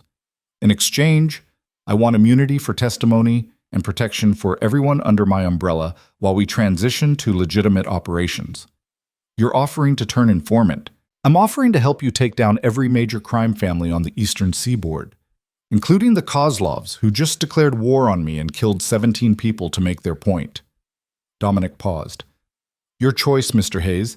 You can keep trying to build a case against me alone, or you can use me to bring down everyone, including the people who are currently trying to kill your daughter.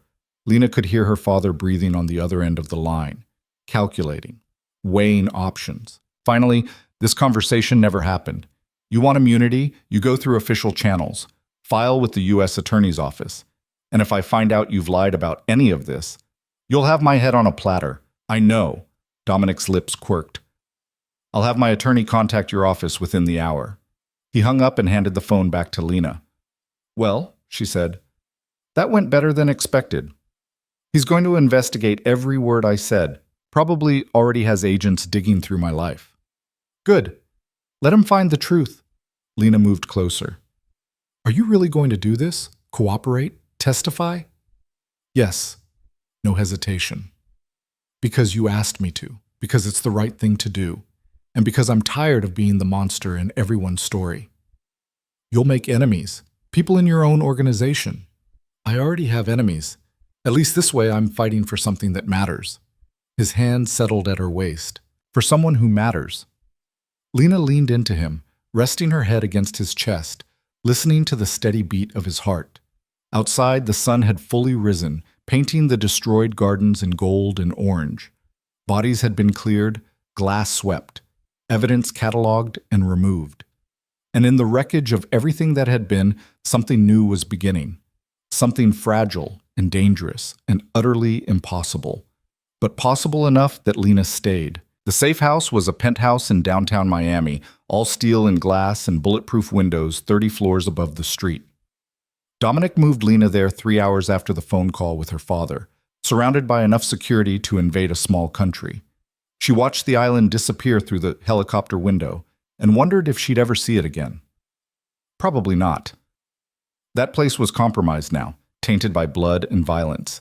Another casualty of the war Dominic was trying to end. The penthouse was sterile compared to the island estate. Modern furniture in blacks and grays, artwork that looked expensive but impersonal, nothing that suggested anyone actually lived here. It was a fortress, not a home. Lena stood in the living room while Dominic's people swept every room, checking security systems and sight lines with military precision. "How long do we stay here?" she asked. Dominic was on his phone, firing off instructions in rapid Spanish to someone on the other end. He covered the mouthpiece. "Until the Kozlovs make their next move. Could be days, could be weeks. We're just waiting for them to attack again? We're waiting for them to make a mistake." He returned to his call, pacing toward the floor-to-ceiling windows that overlooked Biscayne Bay. Lena sank onto the leather couch, exhaustion hitting her like a wave. She hadn't slept in over 24 hours. Her clothes still smelled like smoke and blood. Her hands shook when she tried to hold them still. The adrenaline that had carried her through the attack was wearing off, leaving behind the raw reality of what she'd done. She'd killed someone, driven a shard of glass into a man's throat and watched him die. The memory made her stomach heave. She pressed her hands over her face, trying to breathe through the nausea, but all she could see was blood. All she could feel was the hot spray of it across her skin, the terrible resistance of flesh giving way beneath glass. "Lena." She looked up to find Dominic crouched in front of her, his phone abandoned on the coffee table. His hands covered hers, gentle and warm. "It's hitting you now," he said quietly. "The crash. It's normal." "Normal?" She laughed, the sound brittle. "Nothing about this is normal." "No, but the feeling is." His thumbs stroked her knuckles. "The shaking, the nausea, the way you can't stop seeing it. That's your body processing trauma. It'll pass." "How do you know?" "Because I've been where you are." His voice was rough. 12 years old, sitting in my father's office, covered in blood that wasn't mine.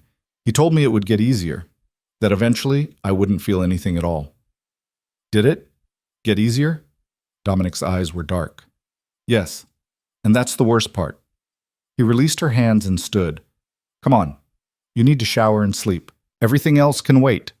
He led her down a hallway to a bedroom that was slightly less sterile than the rest of the penthouse. King bed with white linens, attached bathroom with a shower big enough for 3 people. Lena stood in the doorway while Dominic moved through the space, checking windows and turning on lights. "There are clothes in the closet," he said. "Rosa had them delivered an hour ago. Toiletries in the bathroom. If you need anything else, just ask." Lena nodded mutely. Dominic paused at the door. "For what it's worth, I'm sorry you had to do that. Kill that man. You shouldn't have been put in that position." "But I was, because of you." "Yes." No argument, no deflection. "Because of me." He left her alone. Lena showered until the water ran cold, scrubbing her skin raw, trying to wash away the memory of blood. When she finally emerged, wrapped in a plush bathrobe, she found fresh clothes laid out on the bed, soft cotton pants and a loose shirt, comfortable and deliberately unsexy. She dressed mechanically and crawled under the covers, certain she wouldn't be able to sleep. She was unconscious within minutes. When she woke, sunlight was streaming through gaps in the blackout curtains and the smell of coffee drifted from somewhere in the penthouse. Lena checked her phone. Rosa had included that in the delivery too, fully charged. It was past noon. She'd slept for nearly 12 hours. There were 43 missed calls from numbers she didn't recognize and 1 text from her father. "We need to talk, today. I'll come to you." Lena stared at the message, her stomach knotting. She typed back a response. "Okay. Give me an hour." She found Dominic in the kitchen, bent over a laptop with a cup of coffee gone cold at his elbow. He'd showered and changed too, trading yesterday's blood-stained clothes for dark jeans and a gray Henley that emphasized the breadth of his shoulders. The bandage on his ribs showed white beneath the fabric. He looked up when she entered, and something in his expression softened. "You slept." "Apparently." Lena poured herself coffee. grateful for something to do with her hands. My father's coming, today. I know, he called an hour ago. Demanded to see you in person before he'd even consider my offer. Dominic closed the laptop. Are you ready for that? Does it matter if I'm not? Yes. He stood and crossed to her, stopping just outside her personal space. If you're not ready, I'll tell him to wait. You set the timeline here, Lena. Not him, not me. The word settled something anxious in her chest. I want to see him. I need him to understand this is my choice. Then he'll be here at 2. Dominic's hand touched her face, thumb brushing her cheekbone.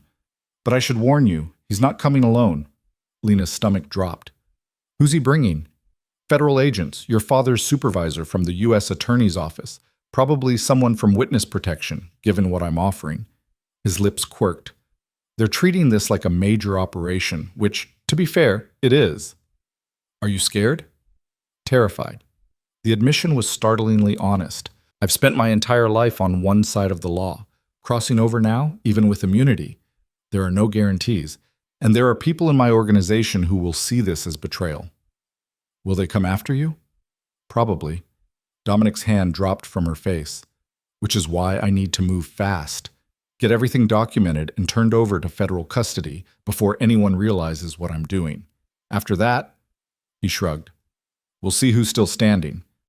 The casual way he discussed his own potential murder made Lena's chest tight. This is because of me.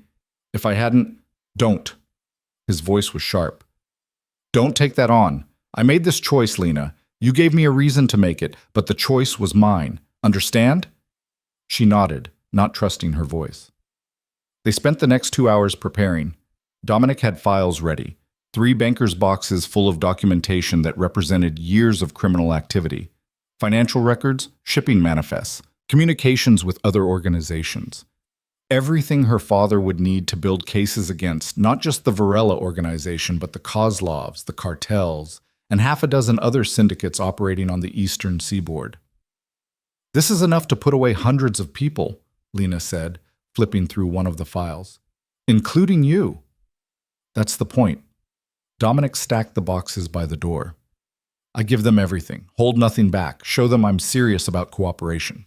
And if they decide immunity isn't enough, if they prosecute anyway, then I go to prison. He said it like he was discussing the weather. But you'll be safe. That's what matters. Lena stared at him, this man who'd kidnapped her less than a week ago, who'd killed 5 people to protect her, who was now willing to sacrifice his freedom to keep her alive. The contradiction was dizzying. I don't understand you, she whispered. I don't understand me either. Dominic moved closer, hands settling at her waist. A week ago, I was perfectly clear on who I was and what I wanted. Then you looked at me across a ballroom like I was worth something more than fear, and suddenly nothing makes sense anymore. Is that a bad thing? I don't know yet. His forehead touched hers. Ask me again when we see if we survive this. The buzzer sounded at exactly 2 o'clock. Dominic's security team went into high alert, weapons drawn, checking the building's cameras with paranoid intensity. When they confirmed it was federal agents and not a Kozlov hit squad, they allowed Richard Hayes and his entourage into the elevator. Lena stood by the windows, arms crossed over her chest, watching the elevator numbers climb. 30 floors felt simultaneously too long and not long enough to prepare for this conversation. The doors opened. Her father stepped out first, flanked by 2 federal agents in dark suits and a woman in her 50s carrying a briefcase. Behind them came 2 more agents, hands resting on their weapons, scanning the penthouse like they expected an ambush. Richard Hayes looked older than Lena remembered, grayer at the temples, new lines carved deep around his mouth and eyes. But his expression when he saw her was pure relief. He crossed the room in 3 long strides and pulled her into a crushing hug. Thank heaven, he breathed into her hair. When I got the call about the attack on the island, I'm fine, Dad. Lena hugged him back, feeling tears prick her eyes. I'm okay. He pulled back, hands on her shoulders, searching her face. Did he hurt you? At all? No. The truth, Lena. That is the truth. She glanced past him to where Dominic stood near the kitchen, giving them space but watching with hawk-like intensity. He protected me. Took a bullet protecting me. Richard's jaw tightened. He turned to face Dominic, and the temperature in the room dropped about 20 degrees. Mr. Varela. Mr. Hayes. Dominic's voice was carefully neutral. Thank you for coming. I didn't come for you. I came for my daughter. Richard's hand dropped to Lena's shoulder, possessive and protective. And to tell you that if any of this is a trick, if you've hurt her or manipulated her in any way, immunity deal or not, I will make sure you rot in a federal prison for the rest of your natural life. Understood. Dominic didn't flinch. And for the record, if I'd hurt her, you wouldn't be here having this conversation. You'd be identifying my body. The woman with the briefcase cleared her throat. Perhaps we could all sit down and discuss this like professionals? She introduced herself as Assistant U.S. Attorney Catherine Mills, Richard's supervisor. The next hour was a masterclass in legal negotiation as she and Dominic worked through the terms of his cooperation. Full immunity in exchange for testimony. Witness protection for key personnel. A timeline for transitioning legitimate businesses away from criminal control. Lena listened to them dissect her life like it was evidence in a case file. Her kidnapping, the attack on the island, the 17 people killed in the warehouse raids. Every detail cataloged and analyzed for prosecutorial value. I want to be clear about something, Catherine said, flipping through the files Dominic had provided. This cooperation agreement doesn't make you a good person, Mr. Varela. It makes you a useful one. You've built an empire on blood, and the fact that you're willing to dismantle it now doesn't erase the damage you've done. I never claimed otherwise. Dominic's voice was even. But the damage I've done is in the past. What matters now is stopping the damage that's still happening. The Kozlovs killed 17 people 3 days ago. How many more before you finish building your case the traditional way? Catherine's expression hardened. Don't pretend this is altruism. You're saving your own skin. I'm making a trade. My testimony for immunity. That's how this works. Dominic leaned forward. But let's not pretend you wouldn't make the same deal if positions were reversed. You want the Kozlovs, the cartels, the distribution networks that move product through 6 countries? I can give you all of it, today. Or you can spend the next 5 years trying to build cases that fall apart because your key witnesses keep disappearing. The silence that followed was heavy. Richard broke it. I want to speak with my daughter, alone. Catherine nodded. We'll step outside. The federal agents and attorneys filed out, leaving Lena alone with her father. The moment the door closed, Richard's carefully controlled expression crumbled. Lena, sweetheart, you don't have to do this. He grabbed her hands. Whatever he's told you, whatever he's made you believe, you can walk away right now. We'll put you in protective custody, keep you safe. For how long? Lena pulled her hands back gently. A year? 5? The rest of my life hiding from people who want to hurt me to get to him? Then we'll take them all down, every one of them. With what? Cases that take years to build while more people die? She shook her head. Dad, I know this is hard to understand. I barely understand it myself. But Dominic is offering you everything you need to end this. Not just his organization, all of them. That's got to be worth something. Not if it costs me my daughter. Richard's voice cracked. You're all I have left, Lena. Your mother... He stopped, swallowed hard. I can't lose you too. The mention of her mother, dead 5 years from cancer, hit Lena like a physical blow. You're not losing me. I'm choosing this. You're choosing him. I'm choosing to stay and help fix what's broken. There's a difference. Is there? Her father's eyes searched hers. Because from where I'm standing, you're in love with your kidnapper, and that's textbook Stockholm Syndrome. The words hung in the air between them. Lena opened her mouth to deny it, to tell him he was wrong, that what she felt for Dominic was complicated but definitely not love. But the denial stuck in her throat. Because maybe it was love. Or the beginning of it, anyway. The terrifying, impossible beginning of falling for someone who'd seen the worst parts of himself and was trying, however imperfectly, to be better. Maybe it is, she said quietly, or maybe it's something else. Something that doesn't have a clinical term. But it's my choice, Dad. Mine. And I need you to respect that. Richard closed his eyes. When he opened them again, they were wet. I can't protect you if you stay with him. I don't need you to protect me. I need you to trust me. Lena took his hand. Please, trust that I know what I'm doing. Do you? No. She smiled despite the tears threatening to spill. But I'm doing it anyway. Her father was quiet for a long moment. Then he pulled her into another hug, this one gentler. If he hurts you, he won't. If he does, Richard continued like she hadn't spoken, there is nowhere on this earth he can hide from me. Immunity or not, cooperation or not. I will end him, do you understand? I understand. Lena hugged him tighter. I love you, Dad. I love you too, sweetheart. He kissed the top of her head. More than you know. When they separated, Richard wiped his eyes roughly and straightened his shoulders, slipping back into prosecutor mode. He opened the door and gestured for the others to return. The next 2 hours were a blur of paperwork and logistics. Dominic signed documents that essentially handed over his entire criminal enterprise to federal prosecutors. Catherine outlined the timeline. Depositions starting immediately, grand jury testimony within the month, trials potentially stretching over the next 2 years. We'll need you in protective custody, she told Dominic. You, Miss Hayes, and anyone else in your organization who might be targeted for retaliation. Not an option. Dominic's voice was flat. I have businesses to run, people to protect. Hiding sends the message that I'm weak.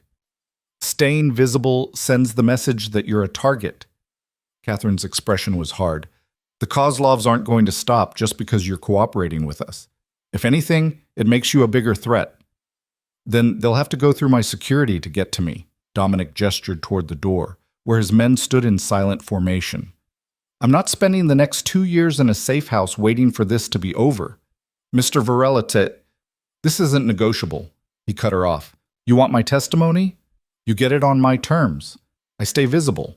I keep running my businesses, and I protect the people who depend on me. Richard leaned forward. And my daughter? Where does she fit in this plan? All eyes turned to Lena. She felt the weight of their stares, her father's concern, Catherine's skepticism, the federal agent's professional detachment. But it was Dominic's gaze she met, dark and intense and waiting. I stay with him, she said clearly. Not in protective custody, not in hiding, with him. Lena, her father started. This is my choice, Dad. She kept her eyes on Dominic. And I'm making it. The muscle in Richard's jaw jumped, but after a long moment, he nodded. Then I want daily check-ins, video calls so I can see you're safe. And if anything feels wrong, you call me immediately. Agreed. Catherine gathered her papers, clearly unhappy but pragmatic enough to take the win she was getting. We'll have agents assigned to monitor the situation, purely for your protection, Miss Hayes, but they'll be nearby. Fine. Lena stood, suddenly exhausted. Is there anything else? Just one thing. Catherine fixed Dominic with a hard stare.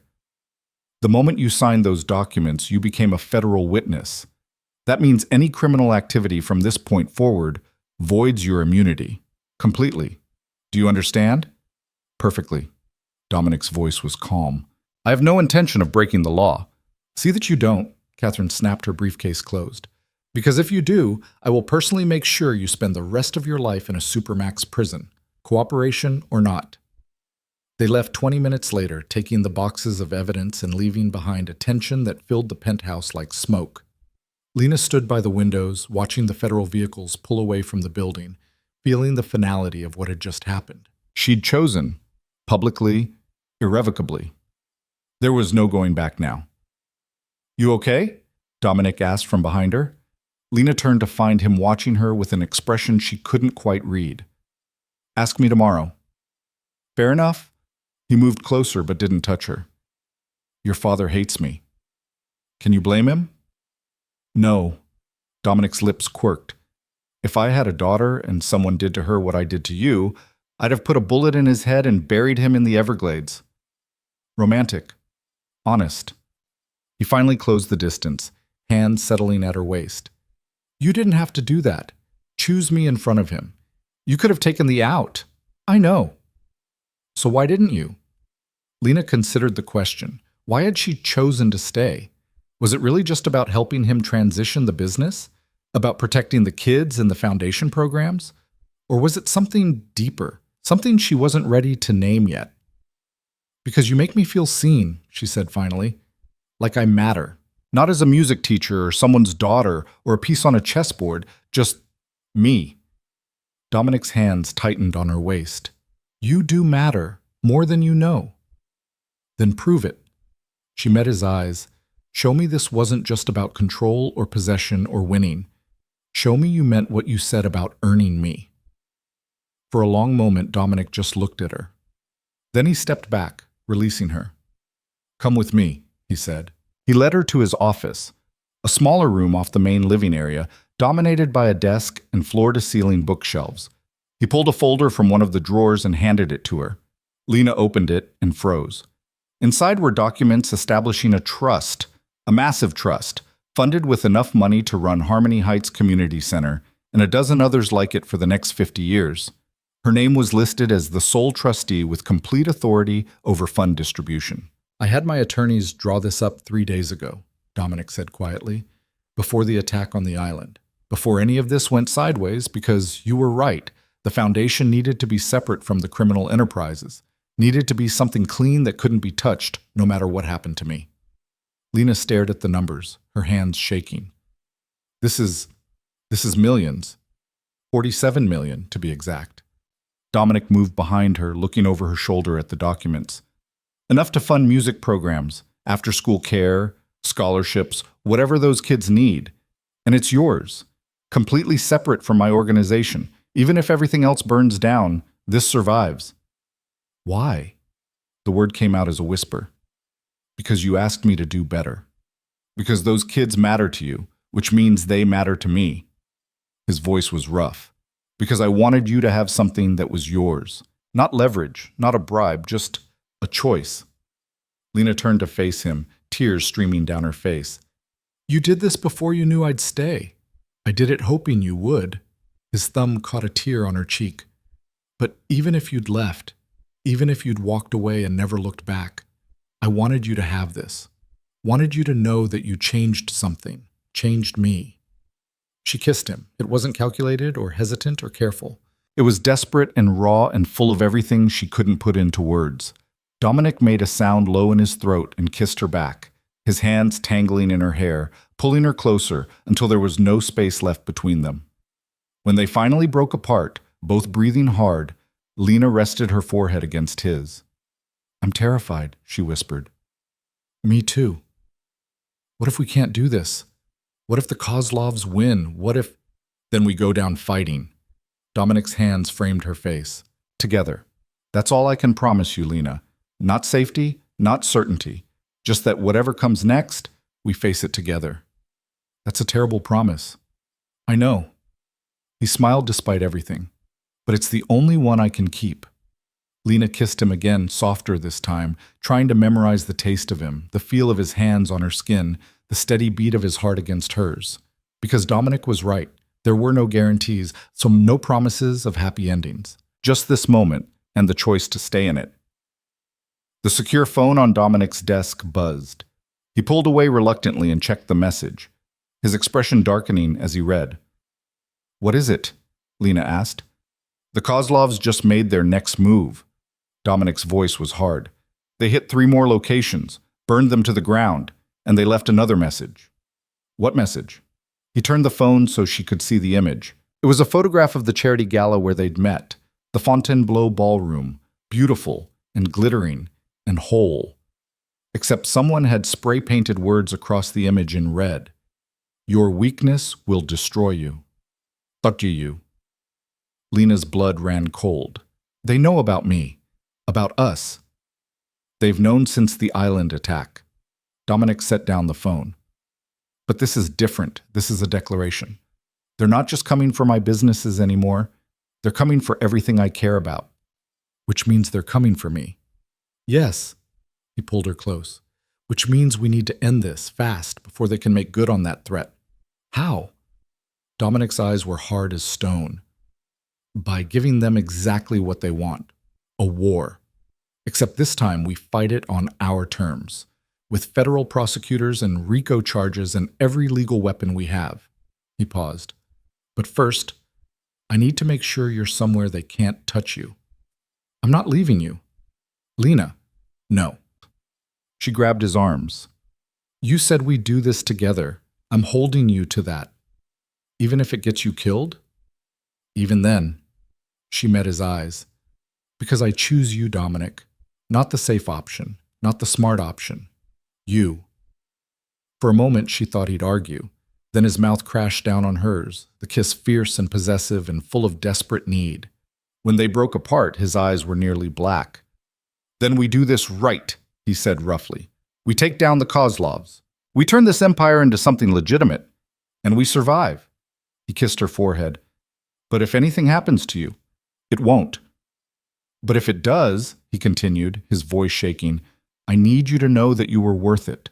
All of this. The choice to change. The risk. Everything. Lena's throat tightened. Don't talk like that. Like you're saying goodbye. I'm not saying goodbye.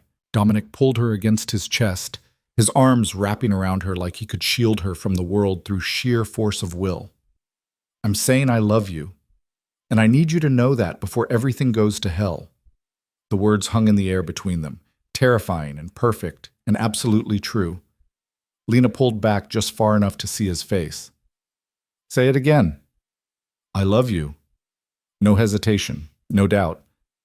I've loved you since you looked at me in that ballroom like I was worth saving, and I'll love you until the day I die. That better not be soon. She kissed him again, pouring everything she felt into it, the fear, the hope, the impossible love that had grown between them in less than a week. Because I love you too, and I'm not done with you yet. Outside the windows, Miami glittered in the fading light.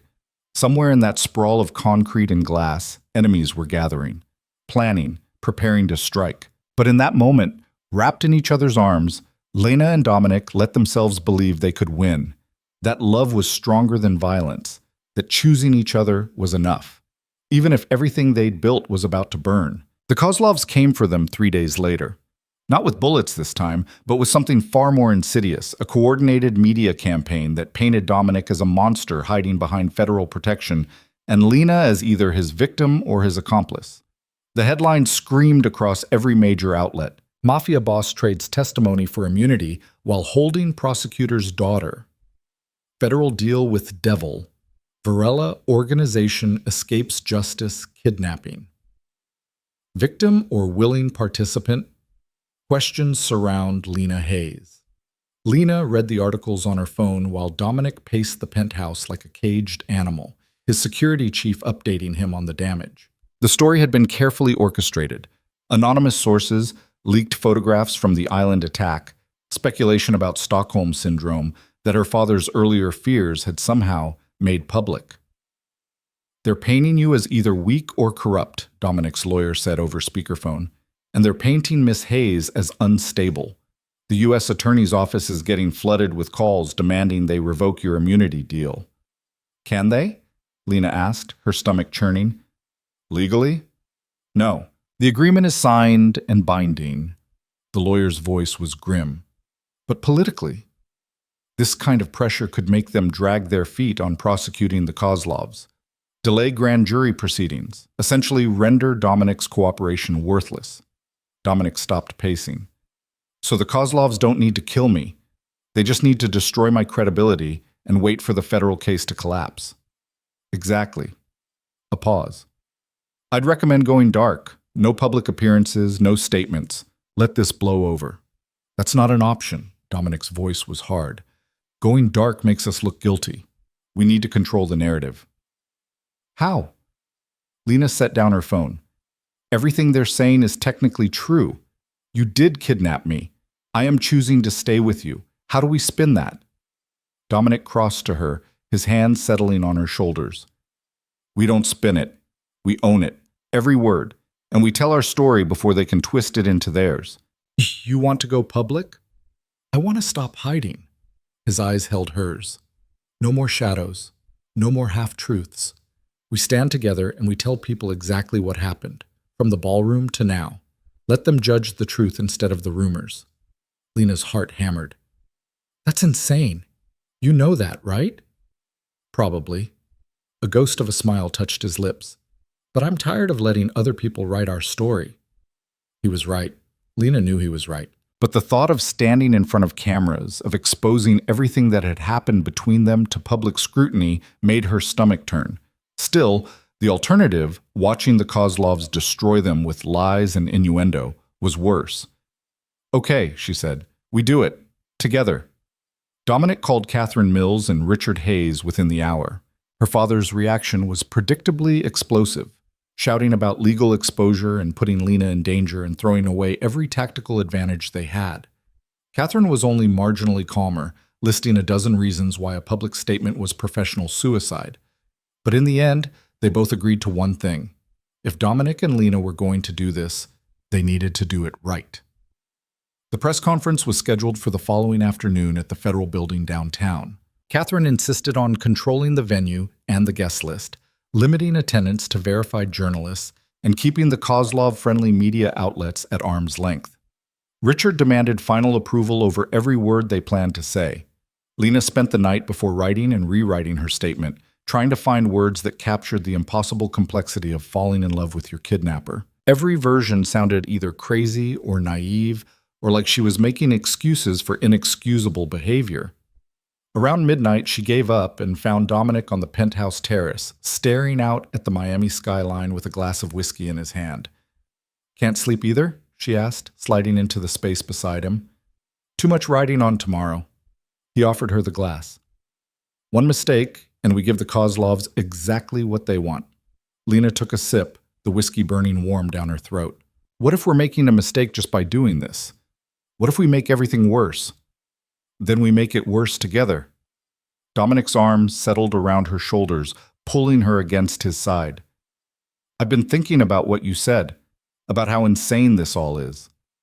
And you're right, it is insane.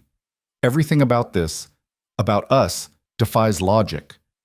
His hand tightened on her shoulder. "But the thing about logic is it doesn't account for the moment you see someone across a crowded room and know, instantly and completely, that your life just changed. Logic can't explain why I walked toward you instead of away, why I kept you on that island longer than I needed to, why I'm willing to burn down everything I've built just to keep you safe." Lena looked up at him, seeing the vulnerability in his eyes that he showed no one else. "You're saying you believe in fate?" "I'm saying I believe in you." He set down the whiskey and turned to face her fully. "And I believe that whatever happens tomorrow, whatever the world thinks about us, we're worth fighting for." She kissed him then, standing on her toes to reach his mouth, pouring everything she couldn't say into the contact. Dominic's arms came around her, holding her like she was something precious, something worth protecting against the entire world. When they finally pulled apart, both breathing hard, Lena rested her forehead against his chest. "I'm terrified," she whispered. "So am I." His hand stroked her hair. "But I'd rather be terrified with you than safe without you." They stood like that for a long time, wrapped in each other's arms while Miami glittered below them, both trying not to think about how badly tomorrow could go. The Federal Building was a fortress of concrete and glass, surrounded by barriers and armed security that had tripled since news of the press conference broke. Lena sat in a holding room with her father while Dominic met with Catherine and the other federal attorneys, going over final logistics. "You don't have to do this," Richard said for the 10th time. "Even now, you can walk away. Say you were coerced. I'll back you up." "I know." Lena smoothed down her dress. Simple navy blue, professional, without being severe. "But I'm not going to." "Why?" Her father's voice cracked. "Help me understand, sweetheart. Why are you willing to destroy your reputation, maybe your whole future, for a man who kidnapped you?" Lena considered the question. Why was she doing this? For Dominic, for herself, for some naive belief that love could overcome the circumstances of how it started? "Because he chose me," she said, finally. "Not just at the ballroom, not just on the island. He chose me over his empire, over his safety, over everything he'd spent his life building, and nobody's ever done that before." She met her father's eyes. "You've spent my whole life teaching me to stand up for what's right, even when it's hard, even when everyone thinks you're wrong. That's what I'm doing now." "This is different." "Is it?" Lena challenged. "You've built cases that everyone said were impossible, prosecuted people everyone said were untouchable, all because you believed the law was worth fighting for, even when the odds were terrible." She paused. I'm fighting for something too, Dad. I'm fighting for the chance to help someone become better than what the world made them. Is that really so different from what you do? Richard was quiet for a long moment. Then he pulled her into a hug, tight and desperate. I just don't want to lose you. You won't. Lena hugged him back. I promise. A knock on the door interrupted them. Catherine appeared, all business in a charcoal suit. We're ready. 5 minutes. The press room was packed, journalists crammed shoulder to shoulder, cameras positioned at every angle, the air thick with anticipation and barely concealed hostility. Lena felt their eyes on her the moment she walked in, felt their judgment like a physical weight. Dominic was already seated at the long table at the front of the room, flanked by his attorneys. He looked up when she entered, and something in his expression softened. Lena took the seat beside him, their hands finding each other beneath the table. Catherine stepped to the microphone. Thank you all for coming. I'll make a brief statement, then Mr. Varela and Miss Hayes will answer questions. Please remember that this is an ongoing federal investigation, so some topics will be off limits. She outlined the basics: Dominic's cooperation agreement, the scope of his testimony, the expectation that his information would lead to multiple prosecutions. Then she stepped aside, and Dominic moved to the microphone. He looked out at the sea of journalists, his expression calm despite the storm of flash photography.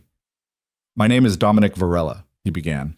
For most of my life, I've been exactly what you think I am, a criminal. A man who built an empire on violence and fear and the exploitation of vulnerable people.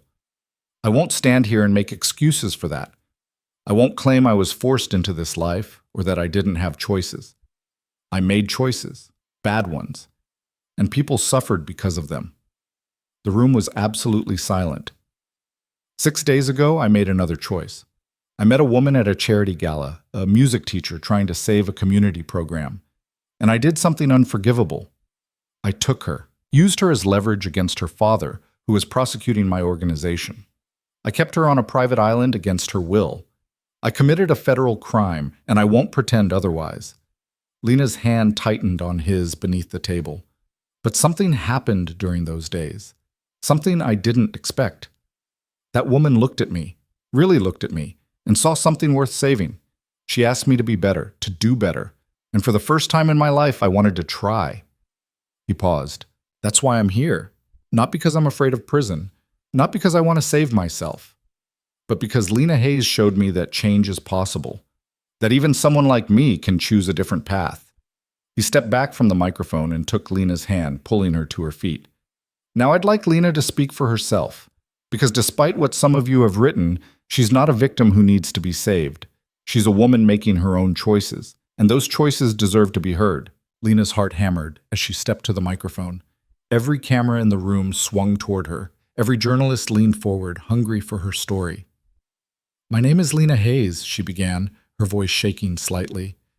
And everything Dominic just said is true. He kidnapped me, held me against my will, put me in danger. Those are facts, and I won't minimize them. She took a breath, steadying herself. But here's what's also true.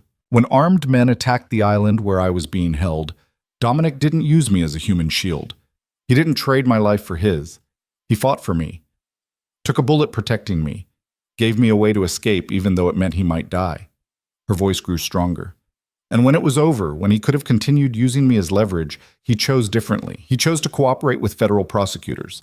He chose to dismantle his own empire. He chose me over everything he'd spent his life building.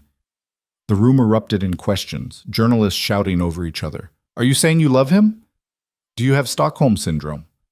What does your father think about this relationship? Catherine moved to the microphone. One at a time, please. A woman from the Miami Herald stood. Miss Hayes, how can you expect people to believe this is a genuine relationship when it started with a crime? Lena met her eyes. I don't expect you to believe anything. I'm just telling you what happened. What's still happening? Dominic and I found something real in impossible circumstances. Maybe that makes us crazy. Maybe it makes us naive. But it's the truth. A reporter from CNN spoke up. Mr. Varela, critics say your cooperation agreement is just a way to escape justice for decades of criminal activity. What do you say to that? Dominic leaned toward the microphone. They're right. In a perfect world, I'd be prosecuted for every crime I've committed. But we don't live in a perfect world. We live in one where the Kozlov organization just killed 17 people and will kill more unless they're stopped. My testimony can stop them. It can stop the cartels, the trafficking networks, the violence that destroys communities. So yes, I'm trading my testimony for immunity, but I'm also helping to take down organizations that are worse than mine ever was. Another journalist stood. Worse how? Your organization has been linked to dozens of deaths, and the Kozlovs have been linked to hundreds. Thousands if you count the people who've died from the drugs they distribute. Dominic's voice was hard. I'm not claiming to be a saint, but I am claiming to be useful, and right now that matters more than whether I'm punished for my past crimes. The questions continued for another 30 minutes, some hostile, some genuinely curious, all dissecting every aspect of their story. Lena answered honestly, even when the questions made her uncomfortable, even when journalists asked point blank if she'd been coerced, manipulated, or threatened into supporting Dominic. Finally, Catherine called time. That's all for today. Thank you. They left through a side entrance surrounded by federal agents and Dominic's security. The moment they were in the armored SUV, Lena collapsed against the seat, adrenaline draining from her body. That was brutal, she breathed. You were perfect. Dominic's hand found hers. Strong, honest, everything I knew you'd be. They still think I'm crazy. Probably. He pulled her close. But at least now they've heard your side. That's all we can control. Richard was waiting at the penthouse when they returned, his expression unreadable. He waited until Dominic's security had swept the premises and given them privacy before speaking. That was either the bravest thing I've ever seen or the most foolish, he said finally. I haven't decided which. Maybe both, Lena offered. Her father's lips twitched, almost a smile. The U.S. Attorney's Office is already getting different calls, some still demanding they revoke the immunity deal. But others, he paused, others saying they're glad someone's finally taking down the Kozlovs, that maybe cooperation is worth it if it saves lives. Public opinion is shifting? Dominic sounded surprised. Slightly. Don't get cocky. Richard fixed him with a hard stare. You're still a criminal who kidnapped my daughter. Immunity doesn't change that.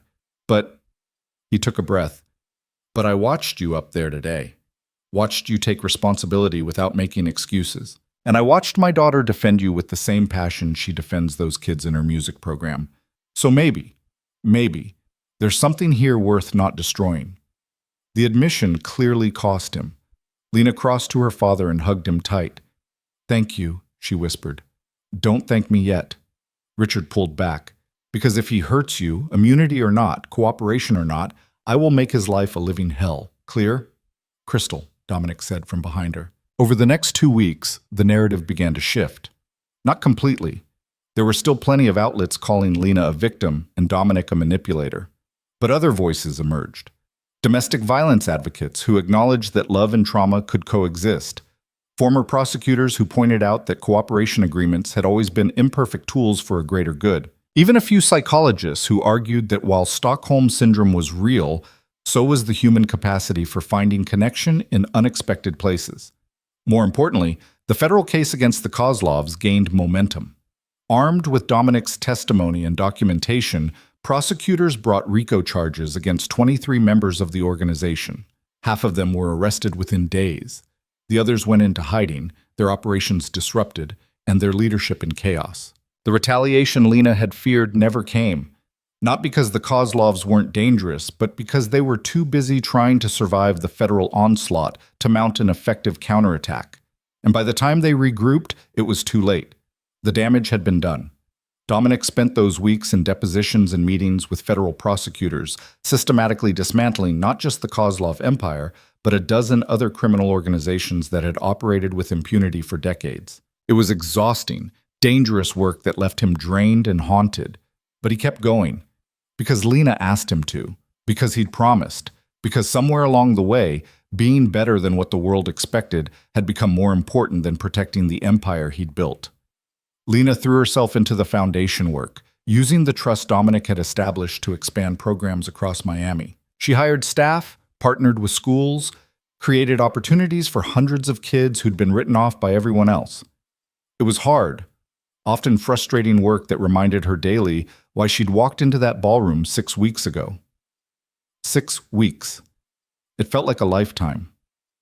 One evening, Dominic returned to the penthouse to find Lena on the terrace, watching the sunset paint the sky in shades of orange and gold. He wrapped his arms around her from behind, resting his chin on her shoulder. "Long day?" she asked.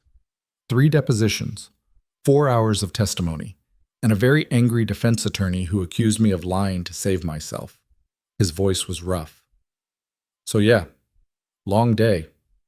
Lena turned in his arms to face him. "Are you okay?" "Don't know." He was quiet for a moment. "Every person I testify against is someone I worked with, someone I trusted. Some of them were friends. And I'm ending their lives to save mine." "You're ending their freedom to stop them from hurting more people," Lena corrected gently. "There's a difference." "Is there?" His eyes were dark. "Because from where I'm standing, it all feels like betrayal." "Maybe it is." She touched his face. "But it's also justice. And sometimes those things overlap." Dominic pulled her close, burying his face in her hair. "I don't know how to do this. How to be this person. The same way I do." Lena's arms tightened around him. "One day at a time. One choice at a time. And you don't do it alone." They stood like that while the sun dipped below the horizon, both holding on to each other against the weight of everything they'd been through and everything still to come. 3 months after the press conference, the final pieces fell into place. The Kozlov leadership was convicted on federal RICO charges: conspiracy, money laundering, murder for hire. The sentences ranged from 25 years to life. Their organization, once one of the most powerful on the eastern seaboard, was effectively destroyed. The cartels and trafficking networks Dominic had exposed suffered similar fates. Federal prosecutors, armed with his testimony and documentation, secured convictions that dismantled operations spanning 6 countries. The cost was high. 3 witnesses died under suspicious circumstances. 2 federal agents were injured in a retaliatory bombing, and Dominic received daily death threats from people who viewed his cooperation as the ultimate betrayal. But the Varela organization's transition to legitimacy continued. Dominic sold off the criminal enterprises, turned over shipping routes to federal oversight, and poured resources into the businesses that had always been legal. It was a slow, painful process that would take years to complete, but it was happening. Lena stood in the newly renovated Harmony Heights Community Center, watching 43 kids file into the music room for their first rehearsal in the expanded space. New instruments, new equipment, a waiting list that had grown to over 200. Marcus was there, now teaching younger kids the saxophone techniques he'd learned. Destiny was preparing for a scholarship audition at Juilliard. Every face represented a life that had changed because someone had given them a chance. Because Lena had walked into a ballroom and caught the attention of a man who'd been looking for something real. "They sound good," Dominic said from the doorway. Lena turned to find him watching the rehearsal with an expression she'd learned to recognize: pride mixed with regret. Pride in what they'd built, regret for the years he'd wasted building something else. "They're getting better every day." She moved to stand beside him. "How was the meeting?" "Productive. The last of the criminal holdings transferred to federal custody this morning. As of today, the Varela organization is officially legitimate." He paused. "Well, mostly legitimate. Still some gray areas that'll take time to sort out. But you're trying." "I'm trying." His hand found hers. "Because of you." "Not just because of me," Lena corrected. "Because you chose to. I just gave you a reason." They watched the kids rehearse for a while longer, the music filling the space with something hopeful and bright. Then Dominic pulled her toward the exit. "Where are we going?" she asked. "Somewhere I should have taken you weeks ago." He drove them north along the coast, past the glittering hotels and crowded beaches, until they reached a quieter stretch of shoreline. The sun was setting as they walked across the sand, shoes in hand, the ocean breeze cool against their skin. "This is where I came after my mother died," Dominic said quietly. "When I needed to think, to remember what it felt like before everything got dark." Lena squeezed his hand. "How old were you?" 16. Cancer, same as your mother." His voice was rough. "She made me promise I'd find something worth fighting for, something besides power and control. I spent 20 years breaking that promise. And now?" He stopped walking and turned to face her, the sunset painting him in gold and shadow. Now I've found it. Found you, and I'm not letting go. Dominic reached into his pocket and pulled out a small box. Lena's breath caught. I know this is fast, he said, opening the box to reveal a simple platinum band with a single diamond. I know we've only known each other for 3 months. I know most people would say we're crazy for even considering this. He paused. But I also know that from the moment I saw you across that ballroom, my life divided into before and after. Before, I was a man who took what he wanted without asking. After, I became someone who learned to ask, to earn, to deserve. Tears streamed down Lena's face. You don't have to answer now, Dominic continued. You don't have to answer ever if you're not ready. But I needed you to know that this, us, it's not just about surviving what we've been through. It's about building something new, something real, something worth all the impossible choices we've made. He got down on one knee in the sand. Lena Hayes, will you marry me? The question hung in the air between them, carried on the ocean breeze. Lena looked at the man kneeling before her, this impossible, complicated, broken man who'd chosen to become better because she'd asked him to. This man who'd protected her, fought for her, loved her with a ferocity that still took her breath away. Yes, she said, her voice breaking. Yes, I'll marry you. Dominic slipped the ring onto her finger and stood, pulling her into a kiss that tasted like salt and tears and the promise of tomorrow. Lena wrapped her arms around his neck, holding him tight, feeling the steady beat of his heart against hers. When they finally broke apart, both laughing and crying, the sun had set completely. Stars were beginning to appear overhead, tiny points of light in the gathering darkness. We're going to have to tell my father, Lena said. Dominic groaned. He's going to kill me. Probably. She kissed him again. But I'll protect you. My hero. His arms tightened around her. What did I ever do to deserve you? You chose me. Lena rested her head against his chest. You chose me when you could have chosen power, when you could have chosen safety, when you could have chosen anything else. That's what you did to deserve me. They stood on the beach as night fell around them, wrapped in each other's arms, both knowing the road ahead wouldn't be easy. There would be more trials, more threats, more people who judged them for how their story began instead of what it had become. But they'd survived the impossible. They'd turned a kidnapping into a partnership, violence into protection, an empire of darkness into something that served the light. And if they could do that, they could survive anything. 2 years later, Lena stood in a different ballroom. Not the Fontainebleau this time, but a smaller venue in Coral Gables decorated simply with white flowers and candlelight. Her wedding dress was elegant but understated, chosen more for comfort than spectacle. Her father walked her down the aisle, his hand steady on her arm despite the tears in his eyes. He'd come around over the months, slowly accepting that his daughter had found something real with someone impossible. It hadn't been easy. There were still moments of tension, still arguments about Dominic's past and the choices he'd made. But Richard Hayes had also watched Dominic testify at trial after trial, taking down organizations that had operated with impunity for decades. Had watched him pour resources into community programs and legitimate businesses. Had watched the way he looked at Lena, like she was the only thing in the world that mattered. And slowly, grudgingly, he'd accepted that maybe redemption was possible, even for monsters. Dominic waited at the altar in a simple black suit, his best man, a former FBI agent who'd worked the Kozlov case, standing beside him. When Lena reached the front of the aisle, her father placed her hand in Dominic's. Take care of her, Richard said quietly, or I'll make good on every threat I've ever made. Understood, Dominic replied with equal gravity. Then Richard stepped back, and Lena and Dominic faced each other. The ceremony was short, the vows simple. They'd written them together, stripping away all the traditional language about obeying and submitting in favor of something more honest. I promise to choose you, Lena said, her voice steady. Every day, in every way. Even when it's hard. Especially when it's hard. I promise to earn you, Dominic replied. Every day, in every way. To be worthy of the choice you made when you could have chosen anything else. They exchanged rings, the engagement band joined by a simple matching wedding ring.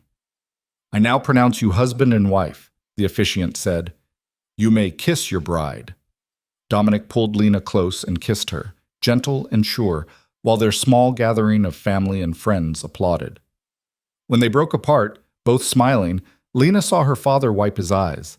The reception was intimate, just 50 people, mostly staff from the foundation and a few of Dominic's legitimate business partners. No crime bosses, no federal prosecutors who'd prosecuted his former associates, just people who believed in second chances and impossible love stories. Rosa had catered the meal, pouring decades of expertise into every dish. Marcus and Destiny performed a duet that left half the room in tears. Richard gave a toast that started stern and ended warm, acknowledging that while he'd never approve of how they met, he couldn't deny what they'd built together. And when the dancing started, Lena and Dominic took the floor for their first dance. "You know what I was thinking about?" Dominic murmured as they swayed to the music. "What?" "That ballroom, 6 months ago, when I walked across that floor and decided you were worth risking everything for." His hand tightened on her waist. "I had no idea what I was starting, no idea that the woman I was about to kidnap would end up saving me instead." "I didn't save you," Lena corrected. "You saved yourself. I just gave you a reason to try." "Same thing." He spun her out and pulled her back in closer than before. "You're my reason, Lena, for everything. The cooperation, the testimony, building something legitimate. All of it starts and ends with you. That's a lot of pressure." "You can handle it." His lips brushed her temple. "You're the strongest person I know." They danced through 3 more songs before the party swept them up, friends demanding toasts, Rosa insisting they eat, photographers capturing every moment. It was beautiful and chaotic and perfect. Around midnight, Lena found herself on a balcony overlooking the water, taking a moment to breathe. The music drifted from inside, mingling with laughter and conversation. She looked at the ring on her finger, still getting used to the weight of it. "Hiding from your own wedding?" her father asked, stepping onto the balcony. "Just taking a moment." Lena smiled. "It's been a long day. It's been a long 6 months." Richard moved to stand beside her. "I need to tell you something." Lena's stomach tightened. "What?" "I've been watching him, Dominic. Watching how he treats you, how he's handling the transition to legitimate business, how he's testified at every trial without asking for special treatment." Her father paused. "And I need to admit that I was wrong about him." "Dad?" "No, let me finish." Richard turned to face her. "I thought he was using you. Thought this whole thing was manipulation or Stockholm Syndrome or some elaborate con. But I was wrong. He loves you, really loves you. The kind of love that makes someone willing to destroy everything they've built for a chance at something real." Tears pricked Lena's eyes. "You have no idea how much I needed to hear that." "Well, now you have." Well, Richard pulled her into a hug. "I still don't like how this started. Probably never will. But I can't deny the ending. You've built something good together, sweetheart. Something that helps people. And that matters more than how it began." Lena hugged him tight, letting herself cry against his shoulder like she hadn't since her mother died. When they finally pulled apart, she wiped her eyes and laughed. "I'm ruining my makeup." "You're beautiful regardless." Richard kissed her forehead. "Now get back in there and dance with your husband. He's been watching the door like he's afraid you've run away." Lena went back inside to find Dominic exactly where her father said he'd be, standing near the entrance, scanning the crowd with barely concealed worry. His expression cleared the moment he saw her. "Thought you might have changed your mind," he said, pulling her close. "Not a chance." She kissed him. "You're stuck with me now." "Thank goodness." He kissed her back. "Because I have no idea how to do this without you." "Do what?" "Any of it. The business, the foundation, being a better person." His hand cupped her face. "You're my compass, Lena. Without you, I'd be lost." "Good thing you found me then. Best decision I ever made." Dominic's smile was warm and real and completely human, walking across that ballroom instead of walking away. They danced until the early hours of morning, until the guests began to leave and Rosa started cleaning up. Then they drove to the penthouse, their home now, redecorated to reflect both their tastes instead of just Dominic's stark minimalism. In the bedroom, with the city lights glittering outside the windows, Dominic pulled Lena close.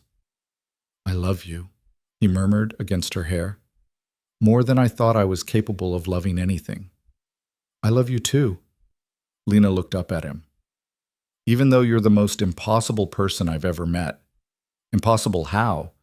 Impossible to categorize. Impossible to predict. Impossible not to love despite every reason I should have run the other way. She kissed him. You're my impossible man. And you're my salvation. He kissed her back, deep and slow. The woman who saved a monster from himself. You were never a monster, Lena whispered. Just a man who forgot he had a choice. I just reminded you. They made love slowly, tenderly, taking their time to memorize every touch and kiss and whispered promise. And when they finally fell asleep tangled together, both exhausted and happy, they dreamed of the future they were building.